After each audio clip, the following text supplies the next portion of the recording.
Hello and welcome back to another episode of Xbox Infinite. We're going deep, very, very deep, all the way to the back. Episode 65, and I haven't changed the ticket, but I will. Welcome everyone in the chat. You guys are absolutely amazing coming through and supporting us. Really appreciate every single one of you. Big Mad Mo, Huggy, Talos, Shooter as always, Great Monad, absolute champion mods that we have. And Panel, welcome back for a live show. So this is the live one. I'm pretty excited about this one. I kind of missed it last week. It's weird not being live. I kind of don't like it. DoomCutie, how's your week been? What have you been up to? What have you been playing? How's life? Oh, life is, yeah, it's all right. Work keeping me busy as always. Absolutely smashing me. Oh my God, Hogwarts. You have Hogwarts on here. Oh my God. I have almost finished that game, but I've had to put it down. I've spent an entire week in time in that game. I needed to put it down for a little while, so I haven't been playing that. I've been playing World of Warcraft. Okay, all right, don't at me. All right, and I am currently in the queue for Diablo 4. My queue is 41 minutes long. Okay, well, you're going to have to back out of that for the show. My apologies. And we have an absolutely amazing guest. I'm a little bit rusty. Normally I go guest first, but I didn't today because I'm a little bit rusty. Welcome back, Garuda Intruda. It's always great to have you on the show, man. We loved having you on last time, and you're back by popular demand. How's your week? What have you been playing? What have you been up to? Oh, thanks, man. I'm glad to be back on my favorite and the best Xbox podcast in existence. Thanks for having me.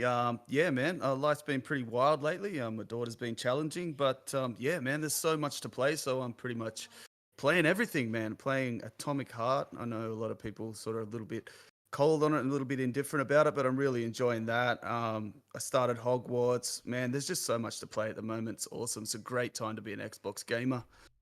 It really, really is actually a great time to be an Xbox gamer. And daughters can be challenging. I know that firsthand. Indeed. Oh, bro, the Terrible 2s have just started, and let me tell you, they are properly terrible. Yeah. Riskit says that because he knows he's made it hard for other fathers with their daughters. That's why he says that. Oh, yeah. I think we've all, moving on. I have not. JediKnightPete, welcome back to the show. I've never touched anyone's daughters, I swear to God. Welcome back to the show. How's your week been? What have you been playing? What have you been up to? And all that stuffs. G'day everyone, I've been playing a crazy amount of Halo. We were up, I don't know, till 6 a.m. playing it last night, so I'm on no sleep. Really glad to be here. Everyone was there except for you, Riskit. Doomy was there. Missed you. Yeah, Umbra was there. I was on top of the leaderboard for most of the day. Oh my, that honestly. The regular occurrence. I've been trying to get as much Hogwarts in as I can in between playing Halo. Looking forward to being live. Welcome to everyone back in the chat. Absolutely, Umbra. Welcome back. How you been, man? I've actually got to see a bit of you this week, which has been great. We had some great conversations about some stuffs and things. And what have you been playing? How's your week been? I'm running out of breath. Absolutely. Yeah, man, it's been a decent week. Like Pete pointed out, man, I got barely any amount of sleep. We were playing Halo for so long, and by the time I got off, and I couldn't get to sleep, so I was just up for a long while. But I'm excited to be here with you all live again today. Excited for Garuda to be back with us too. Welcome, brother. And thanks, yeah, and contrary to what Pete said, most of the time I was on the top of the leaderboard with Halo. Just wanted to correct that falsehood. Look, if you guys just want to hear squabbling over Halo, join the party because that's what you'll hear. I mean, Cutie knows. She knows it. I don't want to put her in the spot, but she knows what the truth is. But it is what it is, But I'll say this: you two are too slow. How did you not get through Hogwarts already at this point? Like, what? You both let me beat you Everything was like that. so pretty and distracting. And I have finished the entire game. I just haven't finished all of the collections. That's all. Collect Okay, the so piles. you have beaten the story though. I beat it ages ago. Okay. It's just I'm marinating in it. I've waited years for this game. That's a Years and interesting years. choice of wording. Yeah, I've been taking But, my time. Loving being in the Hogwarts universe. What? It's a wonderful game, and if you're a fan It of the is. franchise, and it's just Indeed. love it, love it. Yeah, Although, but indeed. Halo was Love it. amazing. We had such a great time. Yes. So yeah, if you Yes. haven't jumped into season 3, please do because you'll be pleasantly surprised.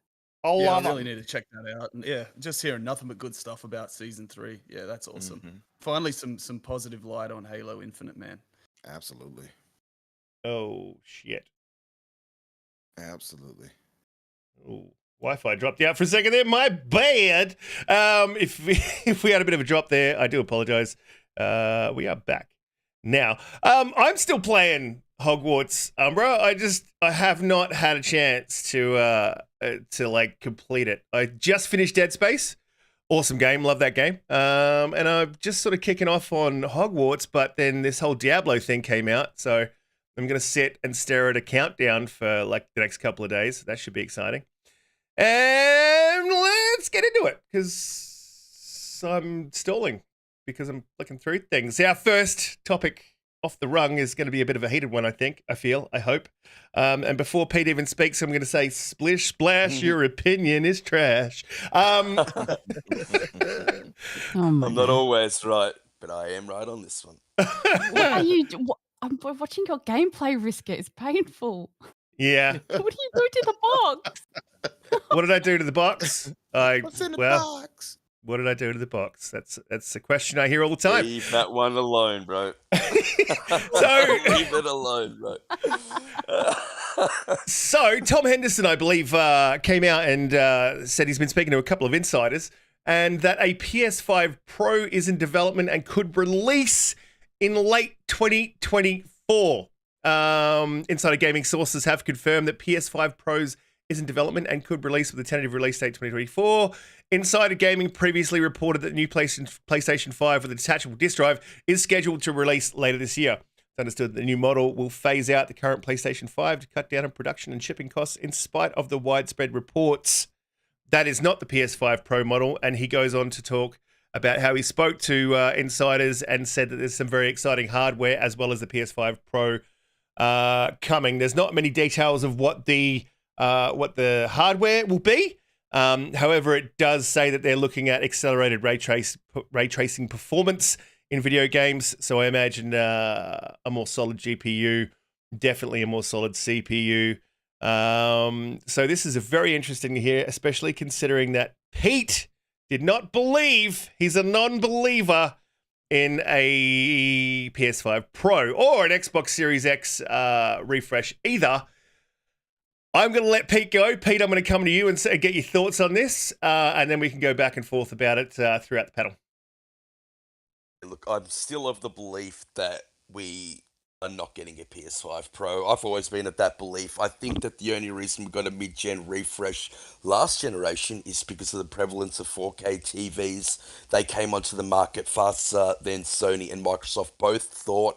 There was a definite need for a mid-season refresh, and I think that's why they sold so incredibly well this generation. I mean, the 8K is already on the box for PS5 and Xbox Series X, and regardless of what everybody, like, what we think as insiders, you've got to sell these things to the wider audience, to a casual market, and I just can't see 8K being a buzzword that sells it, seeing that it's already on the box, and there needs to be a reason to do so. Your main argument is if it makes dollars, it makes sense.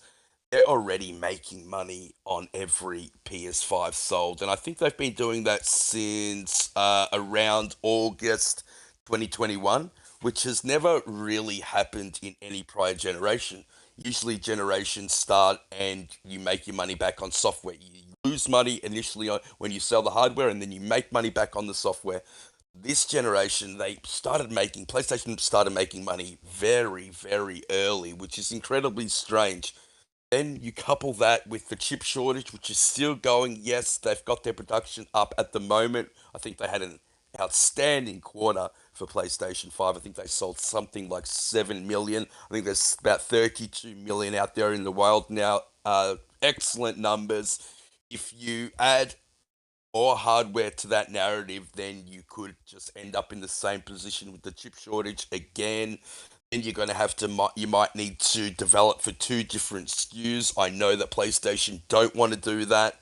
So I think when you couple all those things together, I just can't see there being a PlayStation 5 Pro. Splish splash, your opinion is trash. Look, we'll go to Garuda Intruda because I'm really interested to hear your thoughts on the PS5 Pro, and then we'll bounce around and we'll come back to me because my opinion doesn't completely revolve around if it makes dollars, it makes sense. There's a little bit more to it than that.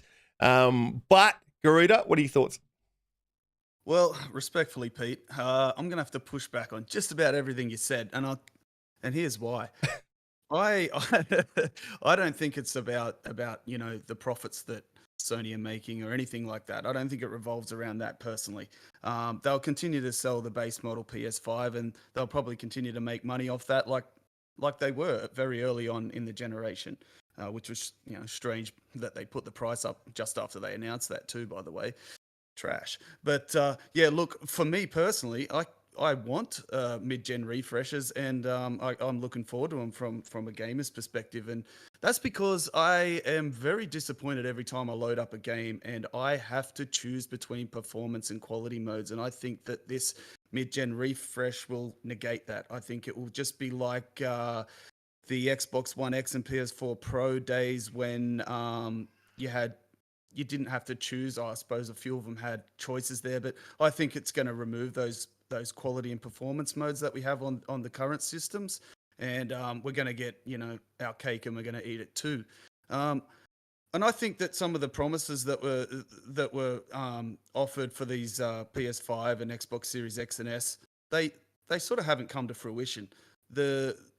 All this 8K business and all this ray tracing that's going to revolutionize the way games look, it hasn't happened, and it's not happening because I think that ray tracing itself is just such a performance hog that we can't see ray tracing in play with effectively anything more than 30 frames a second, and most people aren't going to choose that option.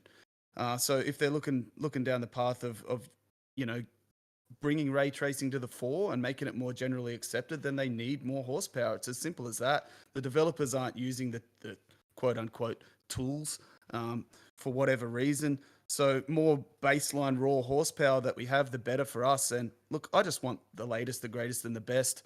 And I don't want to go in and have to sacrifice frame rate or ray tracing. I want my cake. I want to eat it too.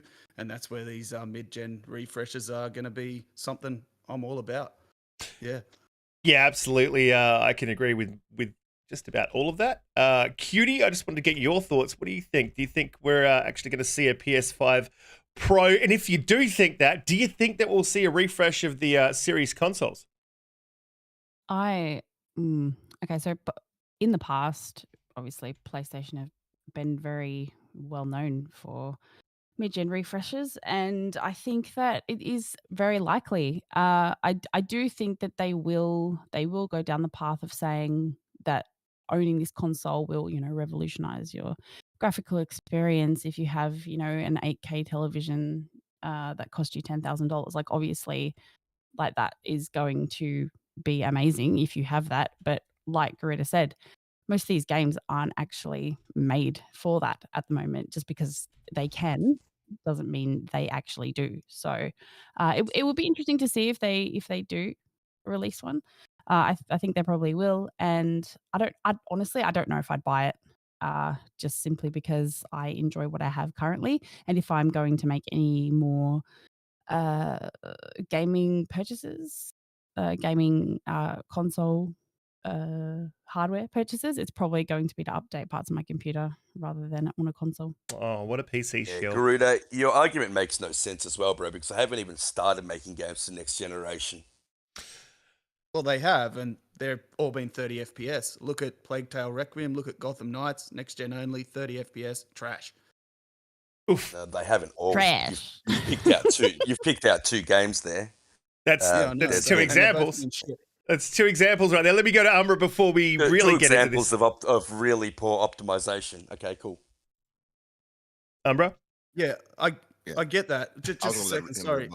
No, go ahead. You're good. Sorry, Pete. I get what you're saying, that they haven't started using and optimizing for the systems yet. But when are they going to do it? Because every time we've really gotten a current gen only game, I know there's not many, but they haven't really done what they've been claiming. There's no full global ray trace, global illumination. It's all just ray trace reflections or ray trace shadows. It's not the real deal, man. Ray tracing's incredibly intensive, and even if you do a PlayStation 5, you're going to need it to be something like 30 teraflops to actually get ray tracing at native 4K at 60. Right. I mean, there's no console's going to put out that unless you have some type of DLS solution or FSR's working better. Then you're just not going to get it anyway. Ray tracing is too intensive, and I think it was a buzzword that was used way too often at the beginning of marketing. I think the ray tracing has kind of gone on the back burner now once we've actually seen it in action. And I think Unreal Engine 5 is going to solve a lot of these problems, especially when it comes to things like global illumination, day-night cycles. I think that engine is really going to stand head and shoulders above the rest when it comes to those things. So once we start seeing those games coming out that are made off that, then that's when you'll see those kind of coming in. Absolutely. So we're talking about Unreal Engine 5, and that seems to be Umbra's ballpark. Let's go to Umbra real quickly, and then I'm going to throw my 2 cents, my hat in the ring. Indeed. Unreal is spectacular, as you all have always heard me speak on. By the way, Jedi was saying, I talked about that first, bro. I'm like, what? When? Anyway. I spoke about Unreal Engine 5 first. I was the one that brought it up. You jumped on the bandwagon. But that's cool, man. I get it. This is just... slander. This is just, you know what? This is alternative facts day or something with Pete. I don't know what's going on. It's like I'm watching Fox News or something. I don't know. Just because you might have spoken loudest doesn't mean you were spoken first. I'm I do hear you guys' points on this. I think Garuda makes some good points. I definitely hear you on yours, Pete. But I've said it before and I stand by it. And mine is kind of financially based, Pete. When it comes to the PS5, also and the Pro rather, and also with I still think with PlayStation, just like with Microsoft, they do want to have the most powerful console at some point. Somebody wants it. Both of them want it rather. So I think it's going to come down to the fact that they are profiting already from PS5 sales. So what's the way to get more money from their diehards, with their niche crowd of getting the Pro for the more heavy, hooved in their collection, is to put out a Pro. So they're already profiting, so they're going to profit more with the more expensive version of the PS5. It might even have the Dual Sense Pro with it, right? Or the Edge, I guess it's called, right? So I don't know. I feel like it's a money incentive behind it, and I also feel like it's a technological incentive behind it, like Garuda pointed out. I'm not sure exactly what capabilities it might have. I'm not sure if it'll get something like a 4K 60 with ray tracing. I just don't think that's going to be happening in consoles anytime soon. But it will. What's up, Colt? But I feel like it will probably have. Not probably. It'll have much stronger technology inside of it, obviously, to get us consistent 4K 60 with actual proper next gen or current gen, in this case, gaming. I'm not sure which way else to go with it. Don't you think that they would be able to do that regardless if they just start optimizing for the current technology that they've got there? You saying if they get the tools right? If the tools start tooling? Exactly. And you actually start optimizing for next gen only games. It's possible, but the thing is that they've already come out and said they're not stopping next gen, cross gen gaming, at least I believe until 2026. I believe I saw last the other day. Yeah, that was recent, right? Yeah. Yeah, so that's not stopping anytime soon. So I feel like they're going to try to have their cake and eat it too, in a sense. So they're going to try to have something that's what they can tout themselves as having the strongest hardware, and also, also put out something where it might not actually be used for a long while because they're going to be doing cross-gen. So, you know what I mean? I think it's going to be something, at least they can just say, hey, we have the strongest and the most powerful console on the market. And Microsoft wants that too. Phil has made it clear. And that's, so Microsoft, if Sony is doing this, you best believe Microsoft is doing it. Hell, we know they are because we saw the documentation with the FTC and such and the CMA where they redacted the name of it. So we know they're working on something. So that's my thinking on it. I think money incentive is the biggest reason. Money is always the reason at the end of the day. Look, this is where I'm going to sort of jump in, and money's not my only contention. My contention is that you talk about the tools, we talk about tools, and then them not being used. And they're never going to be used by third-party developers when you've got one console that doesn't really have the same set as another console. It's just too much time and optimization and development. And when you build, I mean, especially for mesh shaders and things like that, you have to build that game from the ground up for mesh shaders. So if you're a third-party developer, you're not going to build two separate games for two separate consoles. So when it comes to tools, look, we haven't seen what the tools can do, and we're very unlikely to see what they can do with third-party developers. With first-party developers, I really think that we might see, when it comes to studios like the Coalition or even with the Forza tech, with Turn 10, we might be able to see what happens, what they can do with these tools. However, they're not using them yet. They haven't used them, and that's a problem. And I don't foresee them using them in the near future. That's also a problem. And the other thing that I sort of think about when I think about a mid-gen refresh is that PlayStation doesn't have those tools, and so they're behind the 8 ball, and they don't want to be behind the 8 ball, right? So it could be a very good thing for Xbox console owners if they do a mid-gen refresh, and those tools become available. The full RDNA 2 feature set becomes available on PlayStation. And then they might you might see third-party developers start actually developing these games with that tool set in mind, right? So that's one thing. Two, if they do a mid-gen refresh, you better believe it's going to have more horsepower. Absolutely. And then what they are saying is they're talking about hardware accelerated race tracing. I mean, that was a buzzword, like you said, Pete, at the beginning. It was a buzzword, and Garuda as well. It's a buzzword at the beginning of the generation. Absolutely was. But it was something that was promised, and I believe that they believed that they could do it. And they haven't done it. And it's something that I want. And as Colt said, if they release one, I'm buying it. And I think that there's a lot of people, a lot of casuals as well, that would think the same. They would definitely buy it. So it makes sense monetarily. It all depends on specs and cost, right? Because we know PlayStation doesn't like to just give their shit away for free anymore. Because they've already upped the price, right? So I always keep saying, if it makes dollars, it makes sense. So I really do think it will, one, make dollars, and that makes sense to them. Two, I think they're behind, and they don't like being behind. When it comes to tools, and I think they would like to push that ray tracing and have the more powerful console. And I think Xbox will come back because of that reason with a more powerful console to come back at PlayStation's mid-gen refresh. There's a lot of reasons other than money as to why they would do a mid-gen refresh.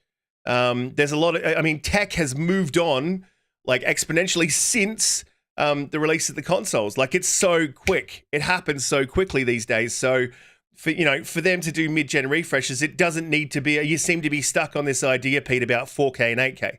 It doesn't have to be about 4K and 8K. In fact, that's sort of It does for the casuals to sell it. It needs a marketing buzzword. Otherwise, you're wrong. We are heavily involved in this industry, and so we looked at things like ray tracing and frame rates and those kind of words, but casuals you can't explain to a casual the difference between a 30 FPS game and a 60 FPS game. They just don't understand it. Yes, but they don't understand what ray tracing means. You can explain to a casual what ray tracing is, and you can show them. You can show them, boom, this is ray tracing, and I guarantee you they'd be like, oh, right? So that's something that they can see.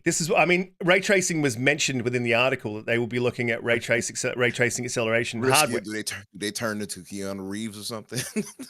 And I do think that we will get ray tracing once we start using the tool set. Like once we see what Forza Tech can do, I think that, and I think they're going to prove. The proof is going to be in the pudding, so to speak. Once we see Forza Tech running with ray tracing, with global illumination, with at 60, it doesn't need to be native 4K because of the checkerboarding techniques like FSR 2.0. The human eye really can't discern the difference anyway. So once we actually start using the tool set, I think that is going to be the proof, and in the power narrative that you're talking about has been completely offset by PlayStation with these parity clauses that we continually talk about. So yes, because we are heavily invested in this industry, we know that they have parity clauses, but the wider community don't actually understand that. The casuals don't understand that. You need to sell these consoles to the greater audience. Otherwise, it's just going to cost them more money because they're going to be losing money per hardware if they're going to actually put one out that's going to be capable of doing that instead of making money per console now. They just had one of their best quarters with 7 million consoles sold now that they've worked out the chip shortage. So they're making money. The power narrative's been offset because the media is on their side. Not only is the media on their side, they have parity clauses for most of the games. But that's where first party comes into hand, like Riskit pointed out. I even said this on several other shows. If Microsoft hopefully Microsoft starts leveraging first party to actually show the power of the Series X, you're not going to see that parity issue. You're not going to see something where PlayStation is outperforming it once they actually get to the point of optimizing the games, as you pointed out, with the current system. The parity clauses negates that. That's my point. That's why I said first party. First party, that there is no parity clause that negates it. You see what I mean? First party games, they have nothing beholding them to a contract. And that's why I brought up the media being on PlayStation's side, because they're going to be talking about how good Wolverine looks, how good Spider-Man 2 looks, and they're gonna what the media's anyway. like. They're going to look good anyway. Yeah. But that's why there's no point trying to wait for the tools, because as we know, we're only going to see the use of these tools and the consoles fully maxed out from first-party studios anyway. Like you say, Pete, because of number one, because of the parity clauses, as Pete said, and number two, from what Riskit was saying, because what's the point? What do third-party developers have to gain by putting all this extra work or having to create a separate version just to implement these tools? So it's only going to be the first-party studios that we see all these tools and all these sort of bespoke things that the consoles can do put into place. And as to the profitability, I guess you could say, sort of argument about the PS5 Pro, I don't think that's something to worry about, because the base console will still be on the market, and that's going to be where the majority. That's not of the what they sales said. are made. That's not what they said. They said that the Tom Henderson. There hasn't been an said official statement from it, though. No, but the rumor is that they're going to get rid of the other model. Yeah, but that's because they're making the PS5 later this year with a detachable disk drive, which is probably going to lower costs even more and have a higher profit margin. That's separate to the PS5 Pro, which is slated for the end of 2024. Yeah. So they're going to be actually making more money from the base PS4 with this detachable disk drive. Yeah. So, PS5, yeah, whatever it is. It might as well be a PS4. There's no PS5 games.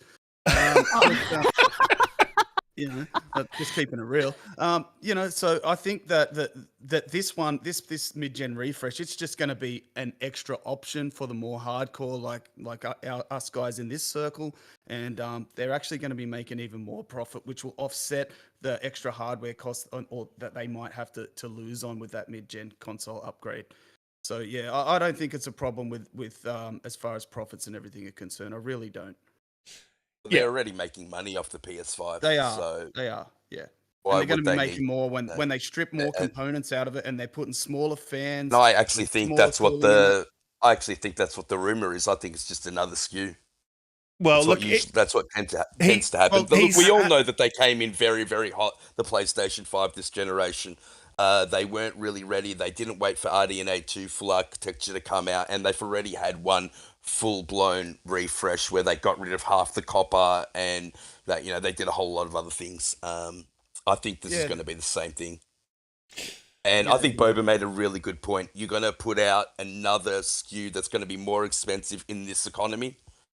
So look, the insider we're all going to buy it. The insider said this is just the beginning of new hardware coming to PlayStation users this generation.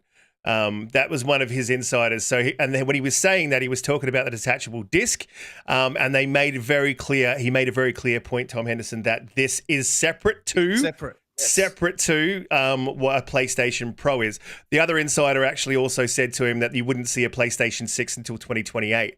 So that's a long life of a console, right? For it to... Yeah, these things are potatoes by 2028 if you don't upgrade them soon. They're going to be absolute spuds. Yeah, and then that sort of brings us to the Series S. If you're talking about potatoes, like the tools need to be used, and this is the only reason I think that the Series X or Xbox would upgrade or follow on if PlayStation did a PS5 Pro, that would put the Series S way behind. And in that case, I believe that the Series S would actually be holding back next-gen games if they ever decide to develop a next-gen game.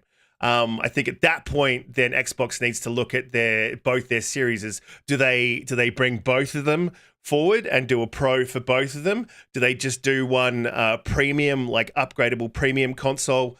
Do they get rid of the S, leave the X as their S, and then move on to a next refresh? There's plenty of options there, but there's also plenty of reasons to do it. There's not many reasons not to. And just going back to this whole 4K, 8K I just thing. stated all the reasons not to. Yeah, your 4K and 8K argument it's out the window, Pete, because what developers want to do is they want to use ray tracing. They want to. And they want to do that for their games, for themselves. If they wanted to use ray tracing so much, they would have started using it already. They have. What they want to do is make money off their games. That's the be-all and end-all. Publishers want to make money off their games. Developers want to make good games, you hope. But developers, we've seen them using ray tracing. They've used it a lot. Not fully used. But if you go to PC... Yes, they haven't optimized any of the tools. If you go to PC, and they're not going to do that for one console. Like, that's too much time. That's too much time and cost. They wouldn't do it for that. So what does PlayStation care about that? So what do you? What does PlayStation care about? Because they want to have the power. They want to have the power narrative, mate. The power narrative is offset by the parity clause and the media being on their side. But that's got nothing to do with PlayStation. We are insiders. We understand that, but the broader market doesn't. And the numbers show it. The numbers show the 32 million PS5 consoles sold to 20 million Xbox. They're still dominating in most markets. But I think you also are arguing against your own point, though, Pete. Mm-hmm. You said I think you guys are arguing against your own Let me just say this really quick. You said we are the insiders, meaning that we are the hardcore. That's what you're meaning, right? So the hardcore is the Pro is aimed at them. At us, so it's not about the wider audience. So you already defeat your point when you say that. When they switch to the Pro, that you also it's need for to us. sell it to the casuals. Yes, the hardcore is. They don't need to, but that's an extra incentive. I think they want to, right? I'm not saying they don't want to, but I'm pointing out that the fact is they're going to be aiming at us. So it's automatic that we are going to be in tune to the power narrative when it comes to the Pro or an Xbox Series XXX or whatever the heck they're going to call it. You're forgetting how much it's going to cost them to develop another game for another SKU. And is it worth it selling to that small number of hardcores just to get, and then like developers having double their, development time, having to develop for two different SKUs. You're not developing for two different SKUs. Come out there I was going to say, you're not developing for two different SKUs. I was confused by that a little bit. Yeah, like Riskit said, they will have to do some kind of patch, some kind of upgrade system. If you just said before, Riskit, that mesh shaders, you're going to have to develop from the ground up. Therefore, you're going to have to do two completely different development tools. cycles. I'm not talking about tools. I'm talking about raw power, raw overhead. Baseline. Yeah, so you don't need to use mesh shaders if you got raw. I mean, it's beneficial, but you don't need to use any of those tools. What's the point of doing it then? Because you've got raw power. Use the actual tools. It's not developing the tools. They're not creating a console they don't need to just use power tools because the parity clause offsets the power narrative in the first place, and so does the media.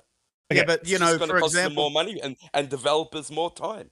For example, Pete, at the moment when you go into a game and you have to choose to go 4K 30 with ray tracing or 1440p 60 FPS with no ray tracing, you're just going to have everything. That's all it is. You're going to have everything. Well, that your argument is offset by Forza actually getting everything. Like, we haven't actually seen any next-gen games. You just pointed that fact out yourself. Well, wait. That doesn't mean it's all games. That's first party and it's one game. And it is first party. Mm-hmm. Yeah. Like we all probably agree that we're not going to see those tools utilized by these third-party developers. We're not going to see that. Well, so I have a better thing to sum this all up for our audience and for us, because it's kind of going to go in circles, it seems. Yeah, a little bit. Are we betting knees, Riskit and Pete? Are you two betting knees on I'm betting knees. Ultimately, it comes down to is the Pro going to happen or not? Pete, Look, are you saying it's not going to happen, or where's your stance? Yeah, it's not going to happen. I want it to happen. Like, don't get me wrong. I want it to happen because if it happens, then you're right, Riskit. Then if they have full RDNA architecture, then more third parties are actually going to use it. I just can't see it happening. And raw power. So yours is that it's not going to happen. And Pete and Risk, obviously, I'm on your side of it, where I think I've been saying it all along that I think it will happen. So. I'm going to get in on that. I'm going to take your left kneecap. I'm going to let Riskit take your right. But I didn't say I was betting. You all knees. Heard it official. I didn't say I was betting knees. Oh, that's any bets knees. Any bets always. I'm going to be wrong. And all these bets are kneecaps. Anyway, mate. Well, you have his left one right now. All this knee talk is just weird. No. We he's like only knees. saying that he's only saying that because he's afraid to lose his kneecap. I want to see you stand out with your chest out and say, "Yes, I am betting my kneecaps because I feel I am right."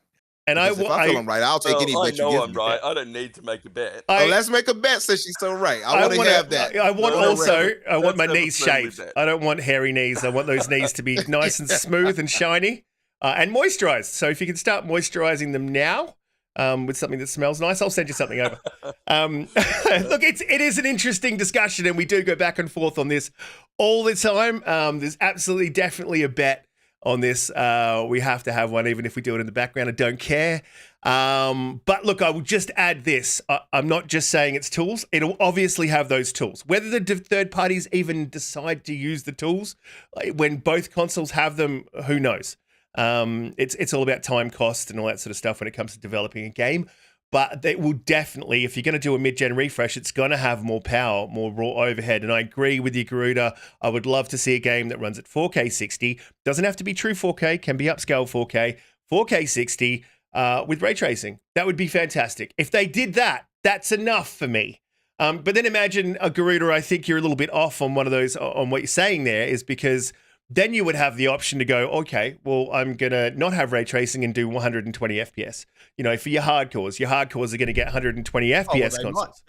They might, but the two options we have, they might be 1080p 120, 4K 60 instead of 4K 30 and 1080p 60. You know, it's just, everything's just going to be bumped up, and that's just good for us. Yeah, I mean, it's also, I'll add this too, by the way. The option choice is good anyway. They're going to have that regardless if they make a new console or not. Yeah, it is. I'll add this too. It's going to be some things probably that we're not even sure and aware that we might want. That's going to come years from now.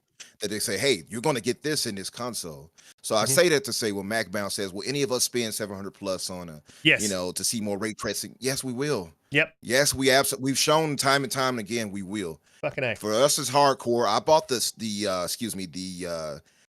what you call it, 1X. Many of us did, right? Many people bought the PS4 Pro.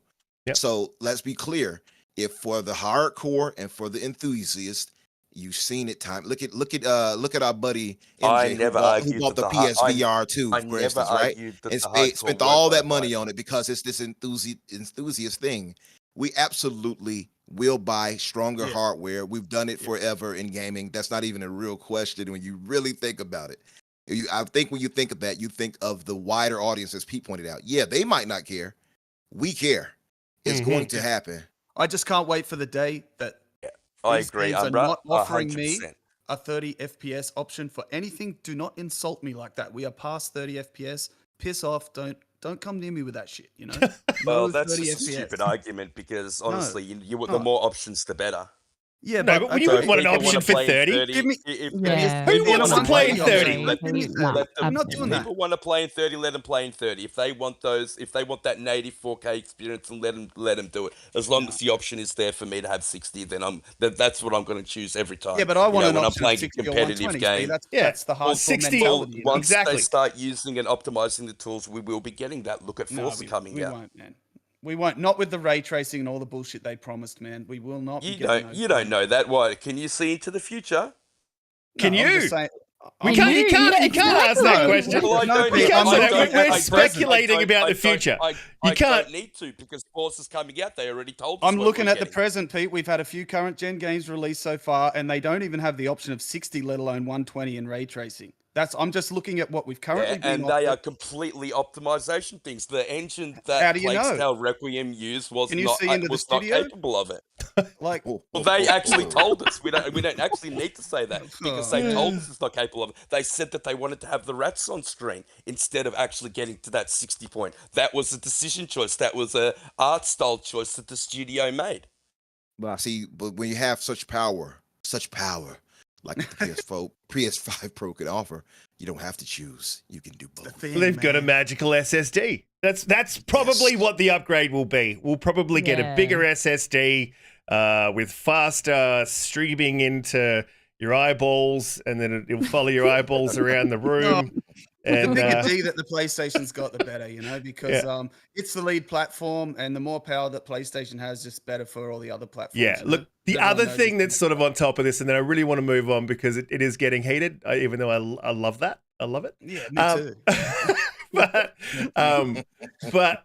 look, the other thing is that moving forward, I believe that Xbox sort of is, PlayStation is concerned about this ABK deal. I think it's very obvious that it's going through, and I think that they need to have.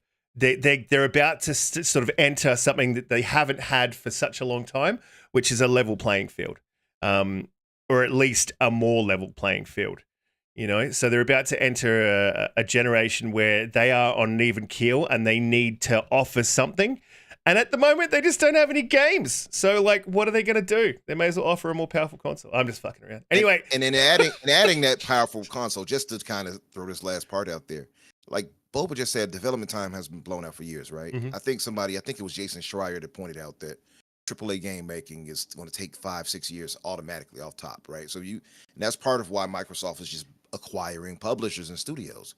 It makes the most sense. It would be dumb of them to try to build a studio from the ground up every single time to be organic. So part of having a more powerful hardware and technology is also because it cuts into development time. That's another reason possibly why they would have it. Just to throw it actually adds to it. If you're going to have two different things to build, two different games and two different consoles, it's going to add development time. But don't they just scale down at that point? But don't they just scale down at that point? We've had this whole talk before when it comes to the Xbox. It doesn't Series matter X whether they scale up or they scale down. It's still going to add development time. Yeah, it does, because scaling down's a hell of a lot harder when you have to make something run on lesser hardware. You're trying to ask it to do something a hell of a lot harder with less resources. When you're scaling up, it's just like, turn it up to 4K instead of 1440 or whatever, Yeah, that's absolutely true. We're seeing that with developers complaining about the Series S. Scaling down is much harder than scaling up. Mm-hmm. How do you know that? Can you see into the studio? Oh, anyway, look. So just to say, officially, is the bet set, Pete? Absolutely. And risk? Okay, there we go. Absolutely. Sakes, you and your bets. Look, don't try to escape now. I'll be right again, as usual. We'll see. Look, Mark from Legendary Drops did say... I cannot wait for your kneecaps to be taken live on air. Oh, my God. By Riskit. Can we move Riskit, on, be ruthless. please? Be ruthless about it. Yeah, we will definitely move on. But I will say that RAM is an issue. So, I mean, look, there's a lot of cost-saving or effective ways that are cheap for them to manage the cost of a new console. At the end of the day, it is going to be a hell of a lot more expensive. I don't know if they're going to go for a 30 teraflops console. I mean, I know Hargate's does say that quite often. What is it going to be? 30? It's possible it could be 20. 20 is a decent bump in power. It's almost double. Give me all the flops, baby. As many flops as I can get. All over my... Anyway, so moving on to the next... Moving on to the next topic. This is a messy episode. Let's talk about what's not messy. I'm looking for a non-messy topic. Don't have any. Shit. Anyway, Boosteroid signed a 10-year deal with Microsoft, which is fantastic. These guys are not very big. It's not a very big company. It was Boosteroid, and there was another follow-up. Actually, it happened, and I did forget to add it into the topics. What was it called? Ubitus. I mean, again, another small so you can see that Microsoft's sort of reaching out to basically destroy every narrative or argument the FTC sort of brings to the table. I love it. This has actually probably been one of the best acquisitions for gaming. I mean, and look, I have to say, because of the stupid arguments that the FTC and the PlayStation have brought to the forefront, this has helped gaming even more. they're reaching out to these smaller cloud streaming companies and offering them, deals to sort of push their platform forward. So this brings us more platforms, more options, more places to play, which is what they're all about. I sound like a fucking ad right now. More places to play. This is only a good thing for gaming. So the entire acquisition has been a great thing for gaming, and and it's been funny to watch Microsoft just go around and squash every single fucking argument these guys have had. They've just stomped on it. Like one week you're like, oh shit, they got you, Microsoft. And then Microsoft comes back with a hammer and just smashes the shit out of every argument. I'm loving it. I am loving it. I know everyone's sick of the deal, but I love it every time that Xbox comes back and just fucking Spartan kicks like PlayStation, the FTC, the CMA, or whoever the fuck it is down the hole. Garuda, I know that you've been following this. Oh my God, I forgot. We're not supposed to swear anymore. Whatever. You've been following this ABK deal. So what are your thoughts on Microsoft signing 10-year deals with smaller cloud streaming companies? You think it's a good thing for the industry? Do you think it's a good thing for Microsoft? Do you think they should have done that for their business model? Yeah, I think everything about this deal is good for the industry. It's good for gamers. It's good for every single party except for one. And that party, they're going down kicking and screaming in the most unceremonious way you could ever think of. These deals with this Boosteroid, man, that sounds like some kind of performance-enhancing drug or something like that. But these little deals that are being signed might sort of seem insignificant on the surface, but what they are is they're more ammo, they're more fuel for Microsoft. They're more or less extra ways of saying, look, the whole industry are on our side. The whole industry is set to benefit from this deal. And it's more or less, it's just more ammo. And at the end of the day, Sony are just backed into a corner. Everyone wants this deal to go through. Every man and his dog are just signing deals left, right, and center. And all of these things, they speak to Xbox and Phil Spencer's, his statement that more games in more places and more options. That's what it's all about. And for this deal to get blocked, these regulators and these authoritative bodies are really going to be stripping so much away from so many consumers. So they're going to be working against what they're essentially being put in place to do. They've got no option now but to let the deal pass.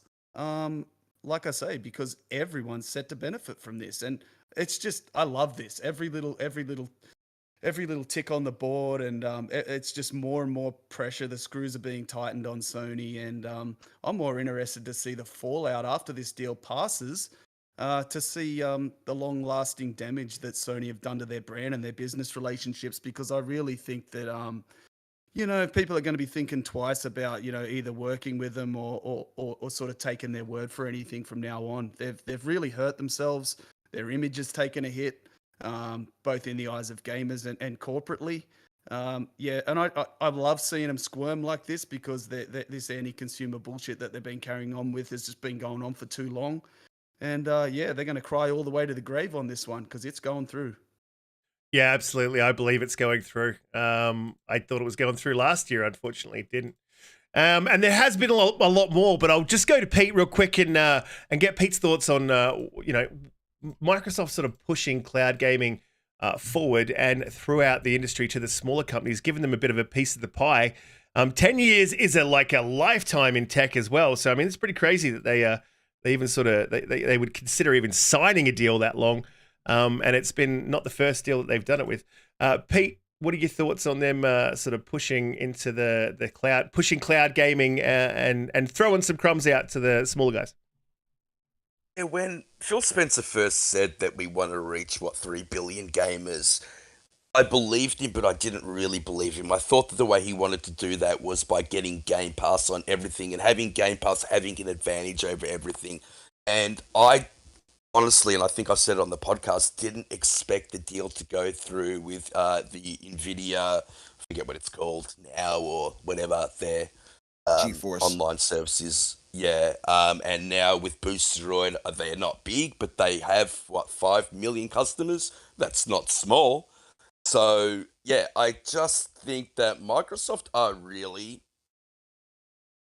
they're thinking ahead of the curve. It's something that I didn't think that they were going to do, but they're sort of making it like the Microsoft as a whole. They're like a software company that can run on all different type of platforms. And I think that's what they're kind of doing with Game Pass. They're just trying to get it on as many platforms as possible, or their games, their software on as many platforms as possible. So wherever you want to play, exactly what Phil Spencer said, wherever you want to play, you can get it. And before it used to be these games are going to be available on wherever Game Pass exists. That's no longer the case. These games are going to be available wherever the hell they want to put them. They're going to be available on Nintendo, on Boosteroid. If PlayStation wants them, they could probably have them.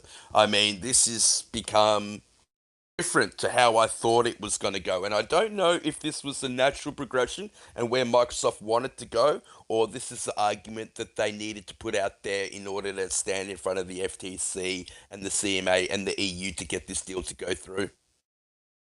Yeah, no, definitely. I honestly, I think this acquisition really does speak to Microsoft telling the story that they aren't going to be gatekeeping their games. They're especially if this ABK deal goes through, and I think a lot of people have worried about that, and it's been the story. It's what they're using to discourage this deal. So I think them partnering with more and more cloud services, bringing their games to, many other people, these 5 million users, I think I think it speaks to only positive things for for Microsoft. And, yeah, I guess I'm here for it, like, why not? And the fact is, see, Pete, you actually commented on something which I actually agree. Like when Phil Spencer came out and said that, we're going to have this amount of players, like I personally didn't realize that it was going to be through acquiring other other company services and things like that. So I dare say yes, it is a positive thing for this deal because I know they're trying to rewrite the narrative that's being talked about them, but I do think to myself, I'm like, you when when I guess that's probably like some sort of like simpleton sort of view on it, but I thought they just meant like they were going to get more people to play games, not that they were going to get other gamers on their team. You know what I mean?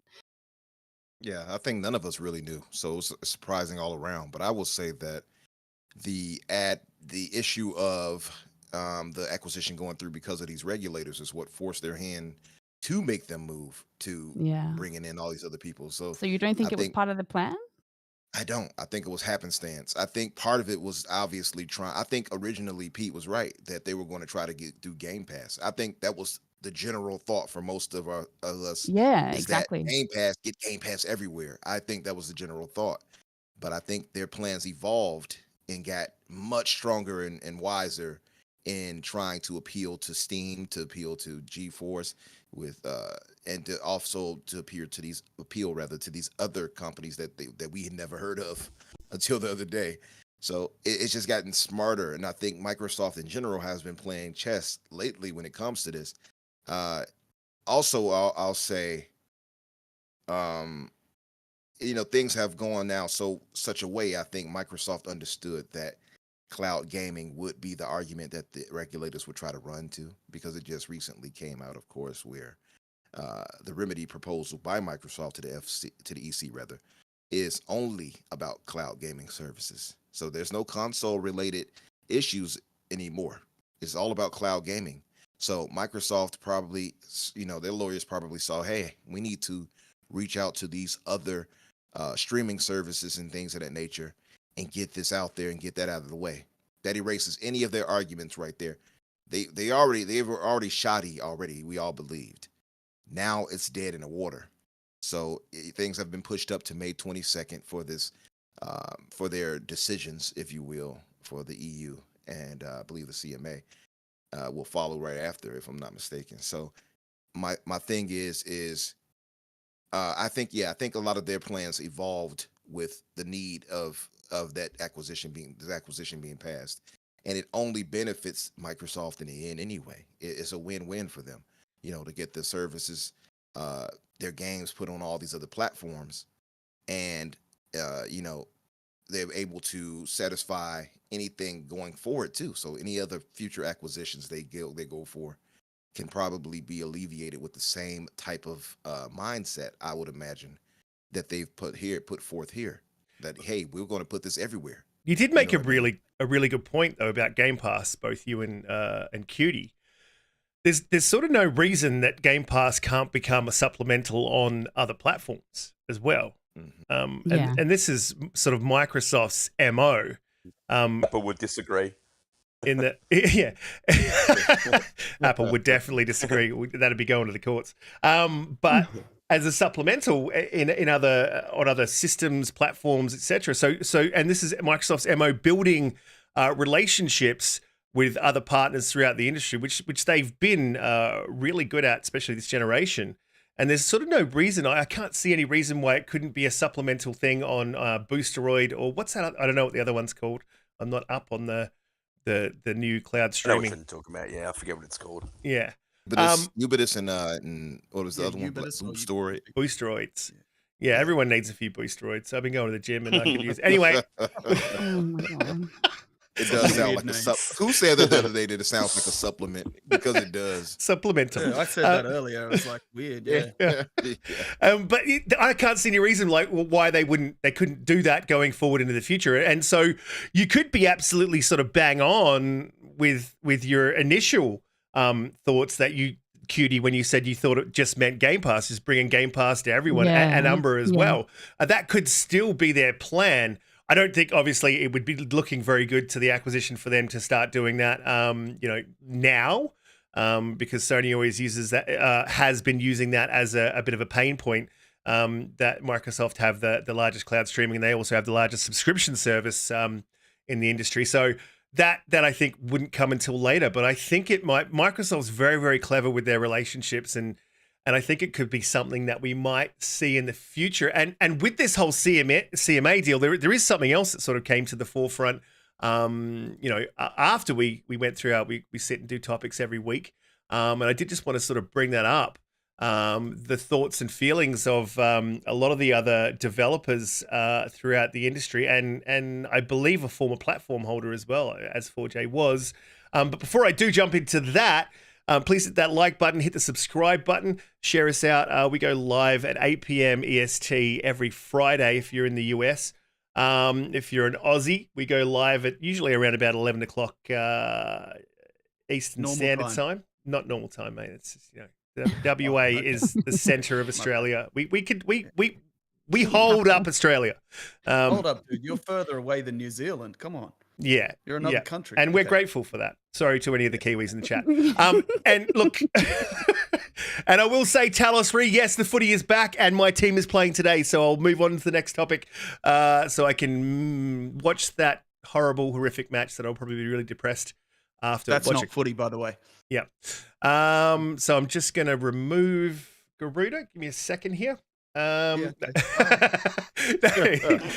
So look, some statements have come out. The CMA, I believe it was the CMA. The CMA released some statements from some developers throughout the industry. Really interesting sort of thoughts, and it's a lot that we have all been saying for the longest time. And I do hate reading things, straight from thing, but I do it so often, so I really don't hate it. So I'm going to do it anyway. One of their statements was, and a lot of these guys have been redacted except for 4J.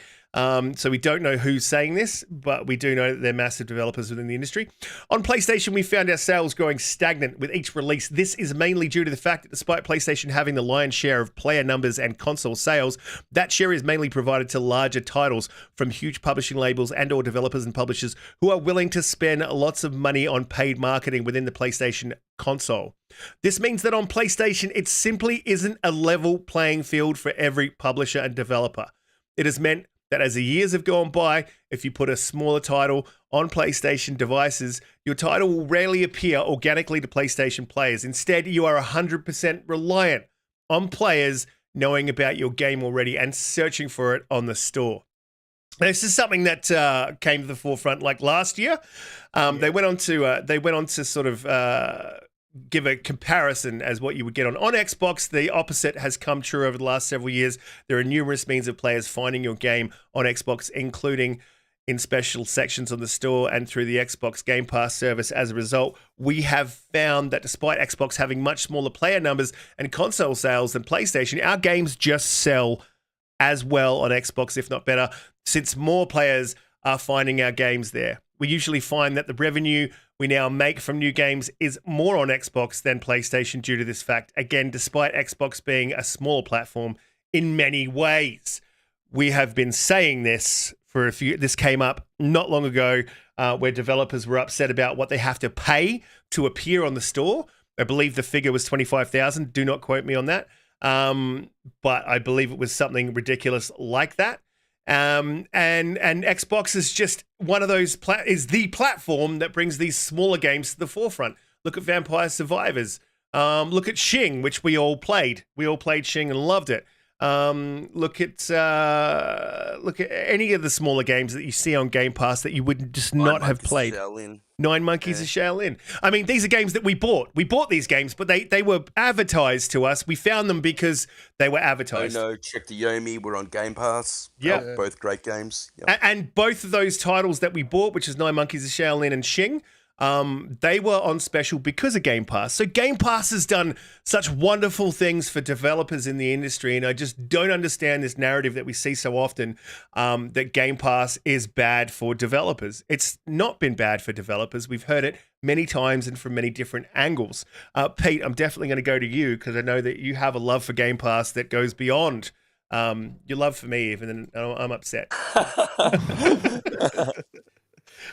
So what are your thoughts on actually seeing some of these developers come out and just speak their truth?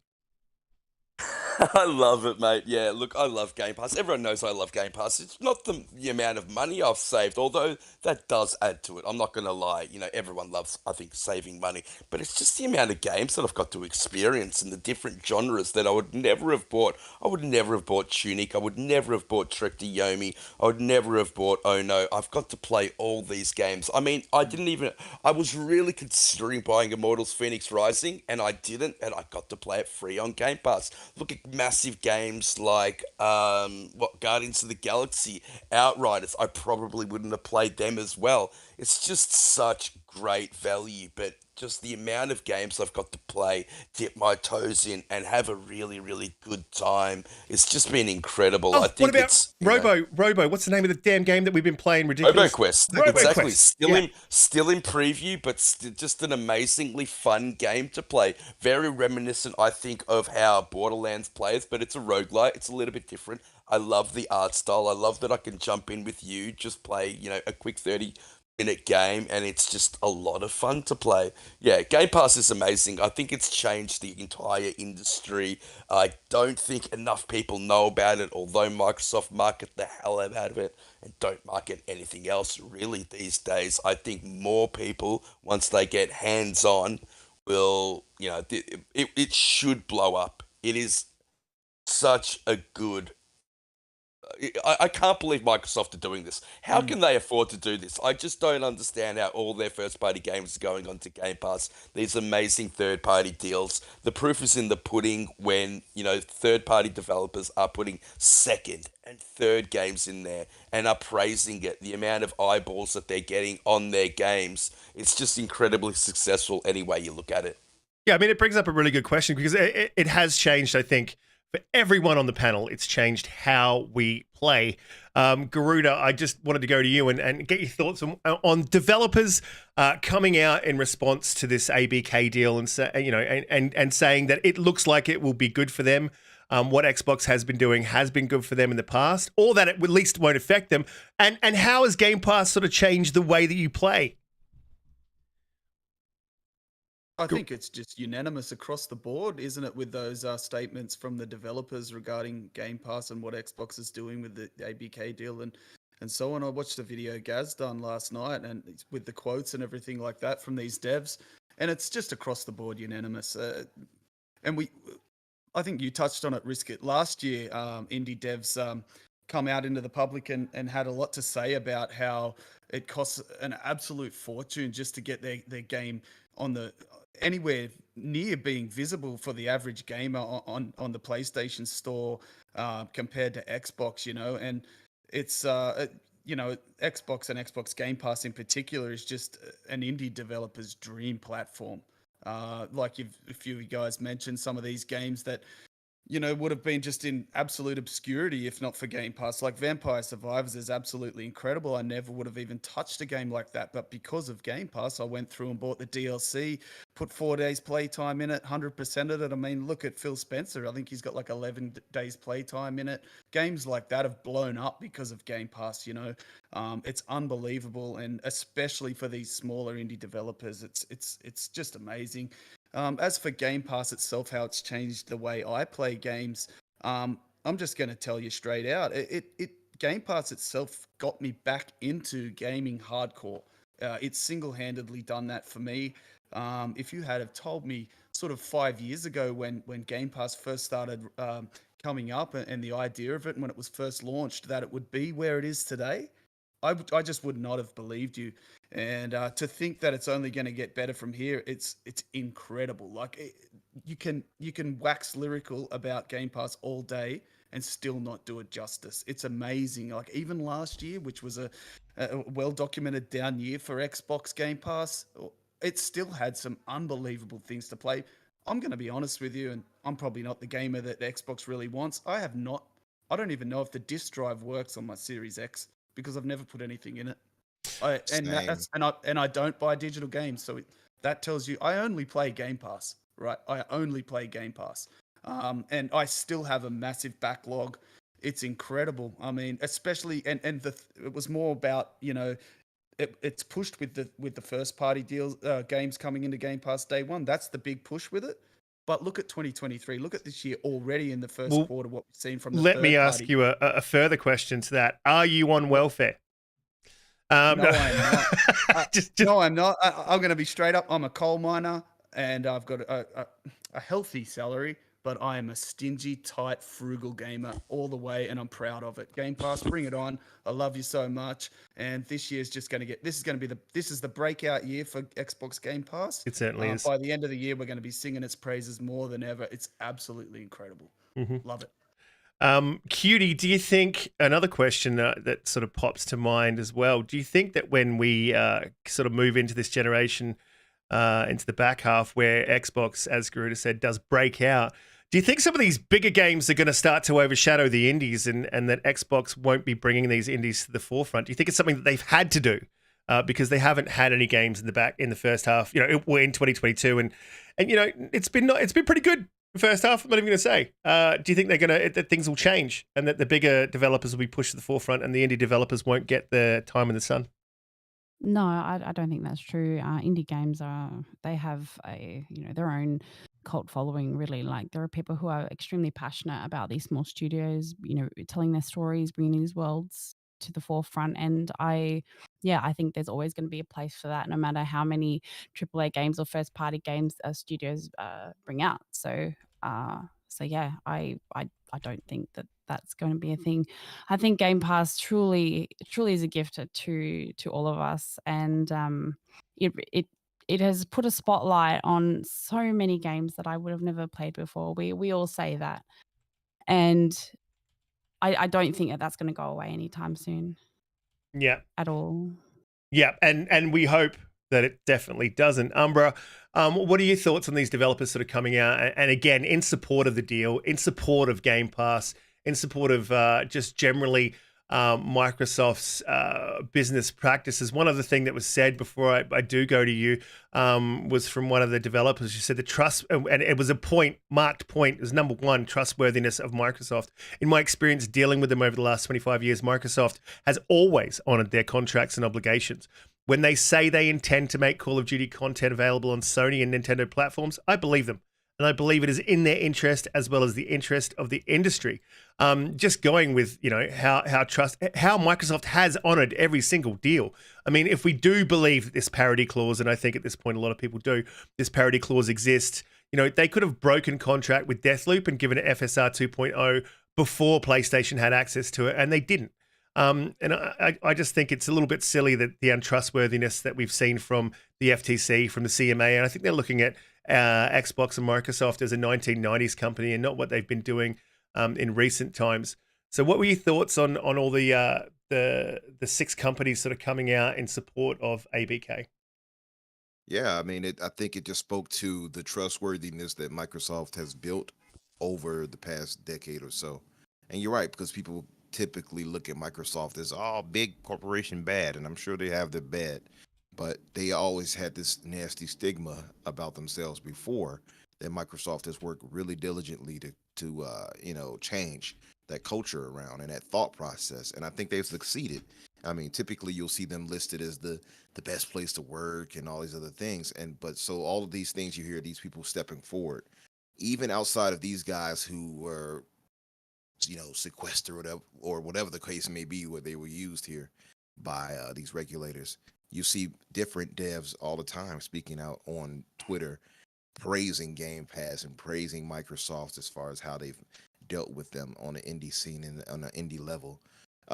And like, many of you all pointed out that, or at least better yet, when you asked Cutie, do you think that once games launch their AAA games and things like that, will they kind of shy away from that with the indies and such? I don't think they will. And I know PlayStation did it before. I remember that, where they were, indies, and then as soon as those first party games started hitting, you didn't hear anything else about that. This feels so different. It feels like really like the heart and soul of Microsoft, because we already know they love gaming more than Sony has shown, to be honest. They're much more in tune with their community. I think that goes to speak with the person in charge. I think that goes to Phil. And Phil, he speaks, I think, to the greater nature of diversity. So he speaks toward that. So he likes having a wide range of things to really build up the ecosystem, be it, something with indies, be it AAA, be it a higher price AA, something like a Hi-Fi Rush, for instance. Yeah, I think Phil Spencer made a good point when he looked at the success of Vampire Survivors. He didn't know that game was going to blow up, and the amount that it blew up actually even shocked him. And I think that's why they have such a diverse range, because they don't know which game's going to be the next big thing. That's true. And so I'll just say, Microsoft has made the smart bet on betting not just on their first party, but banking on these indies, because indies have come a long way from what they used to be. And so I think that, these developers who have come in favor of Microsoft pointing out their trustworthiness has been something Microsoft has earned well over time. Because if I was in charge, and I said this before, PlayStation would get no advantage. Yeah, I absolutely would have done what Jim Ryan and Sony accused them of. They're going to have the games run trash here on our console. Oops, you caught me, because that's exactly what I would do. But I'm not Microsoft. So kudos to Microsoft for being much more trustworthy than I am on a console gaming scheme. Well, that's like, there's another one we didn't really talk about. Pete, I'll go straight to you in a second. But we didn't really talk about, but I kind of wanted to, because I read that when they were saying that Microsoft could, maybe make the last level of the game play worse on PlayStation, or they could do a patch and then make the game run worse on purpose. And it was just it honestly seemed like a play-by-play book of PlayStation's bullshit. How did they just let that out in the open? Who the fuck is running that show back there? They honestly need to be should we say? I don't think we should say this. It seems really obvious. Sorry, Pete. Yeah, look, Sony seems to be projecting. Everything they're talking about is what they're doing. But I just wanted to point out the games that are coming and have come to Game Pass: Wo Long, Atomic Heart. We've got The Last Case of Benedict Fox coming up. We've got the Forza Motorsport expansion. We've got Redfall, and that's just in the next few weeks, really. Game Pass is amazing, and we are going to eat well. All gamers are going to eat well for the rest of the year. Oh, hell yeah, I'm already eating well. This is getting a little bit out of control for me, to be honest. I am going to move to the next topic because the football game is coming up in around about an hour and 10 minutes. So I've got an hour. Why would you want to watch West Coast, bro? Honestly, because they play like champions. God damn it! Don't you slander? Don't you slander my team? Before I do, guys, please hit the like button, share us out, subscribe if you are new here. Thank you for everyone on the chat. I do read through all of your comments. You guys are absolute champions, and a lot of really good opinions in there. And some of you are funny. Not Mr. Bushido. He's never been funny, and I don't know why he comes back week after week. It's just annoying. But no, I love you, Bushido. I really do. Moving on to the next topic. Suicide Squad is delayed. Now, this is sort of an interesting one. It's a very interesting one for me. Obviously, I've been a very loud detractor about the Starfield delay. What I believe is a delay. Some people don't. I don't want to get too much into the Starfield thing. But I will say one thing on that, and then we'll move on to the Suicide Squad. A lot of people said I was doing that for clicks. I just want to know. I just want you all to know. I wasn't doing that for clicks. I knew exactly what was going to happen, and what did happen was I lost hundreds of followers. And I don't give a shit. I'm always going to tell you what I think. And if you don't like what I think, that's cool. You don't got to follow. What did you do? I'm happy to. Give you my opinion and my honest, genuine opinion. Oh, look, I was just upset about the Starfield. I backed you up on that. Yeah, I was with you. And there was a lot of people that did, and I get it, man. If you like, I get it. Boba Fett actually said to me, he said, maybe you're just having your Game of the Year reaction now, and that might be true. That might be. He might have been on point with that. I did think about that comment that he made. And he might be bang on. But anyway, we're talking about Suicide Squad is delayed. And again, I will say this because a lot of people said to me, do you want a broken game? No, dude. I never want a broken game. I never said that. And I really don't want a game that's not broken, but is full of fucking transactions and crap and live service shit. I don't want them to kill a game, especially a studio like Rocksteady, with poor design choices either, whether it's broken or not. So I think that this delay is the right move. I do know someone who has actually had hands-on with the game. And from what I've heard, this delay is justified. Absolutely justified. And it's a good thing to see the developers going, okay, so we're not getting a good response to what we're saying we're going to bring. We're not getting a good response from the testers. Let's go back to the drawing board. And let's make this the best game it can be. And I believe the same for Starfield. Be a very good game. I believe the same for Starfield. I think they should go, if they need more time, fucking give them more time. Absolutely. But I think for every single developer in the industry and every platform holder, take a page out of Sony's book because they're really good at this. Yes, they've had delays, but in recent times, they've stopped giving dates and they've started saying years. Now, that's a much easier target to hit, 365 days, than one fucking day in the year. So just go back to that. If you hope to have it for 2023, say 2023. I'm going to be fine with that. But yeah, I think it's a great thing. Pete, do you think it's a great thing that they've decided to delay it and hopefully they bring out a decent game? Look, I've always been on the idea that you delay a game, especially in this generation where if you launch a game that's broken and buggy, it's very, very hard to come back from that negativity from social media. And there's so many other games to play that rarely do, once the fixes have been put through, do people go back to that game. So it does impact sales. It impacts, how the game is viewed. In the case of Suicide Squad, everything I've seen and heard about this game, it just doesn't look like my type of game. It doesn't look like a Rocksteady game. I don't know why they've gone in this direction. They had gold on their hands with the Arkham series, one of the greatest series in all of gaming, has one of the best combat systems ever designed. I don't understand why they made this a shooter. The game just looks mid at best, Mark. I agree. I don't know if, how long in the oven, is going to help this game. I've heard rumors that they were forced to make this type of game. I don't actually know if that's true. They were forced by WB. WB aren't great at running their studios, so, maybe they're right. But Rocksteady, I would have thought, had the ability to make whatever game they wanted to make because, they're Rocksteady. But yeah, this game just doesn't look good at all to me, and that's really disappointing. I hope I'm wrong. You know, I didn't think Guardians of the Galaxy looked good either, so, you know, maybe it'll be one of those situations. Cutie, are you excited for the game? And are you happy that they've delayed it? And if you're not excited, why aren't you getting down with the DC? I'm just more of a Marvel fan. You know what I mean? Look, I don't know many people who are actually waiting for this game. Maybe it's just the crowds that I'm hanging in. But yeah, it does it. Everything I've seen so far, look, I'm with Pete. It looks mid, and I think if it's what you say it is going to be, you know, with lots of microtransactions and and no, I just can't get into it, to be honest. And look, I've watched the films. I like them, but it's not really something that I'm like, yes, oh my god, this is the game. This is an amazing game. Like I played Gotham Knights and it was okay, but I'm not looking forward to it, to be honest, and it's not going to be on my list of games to play.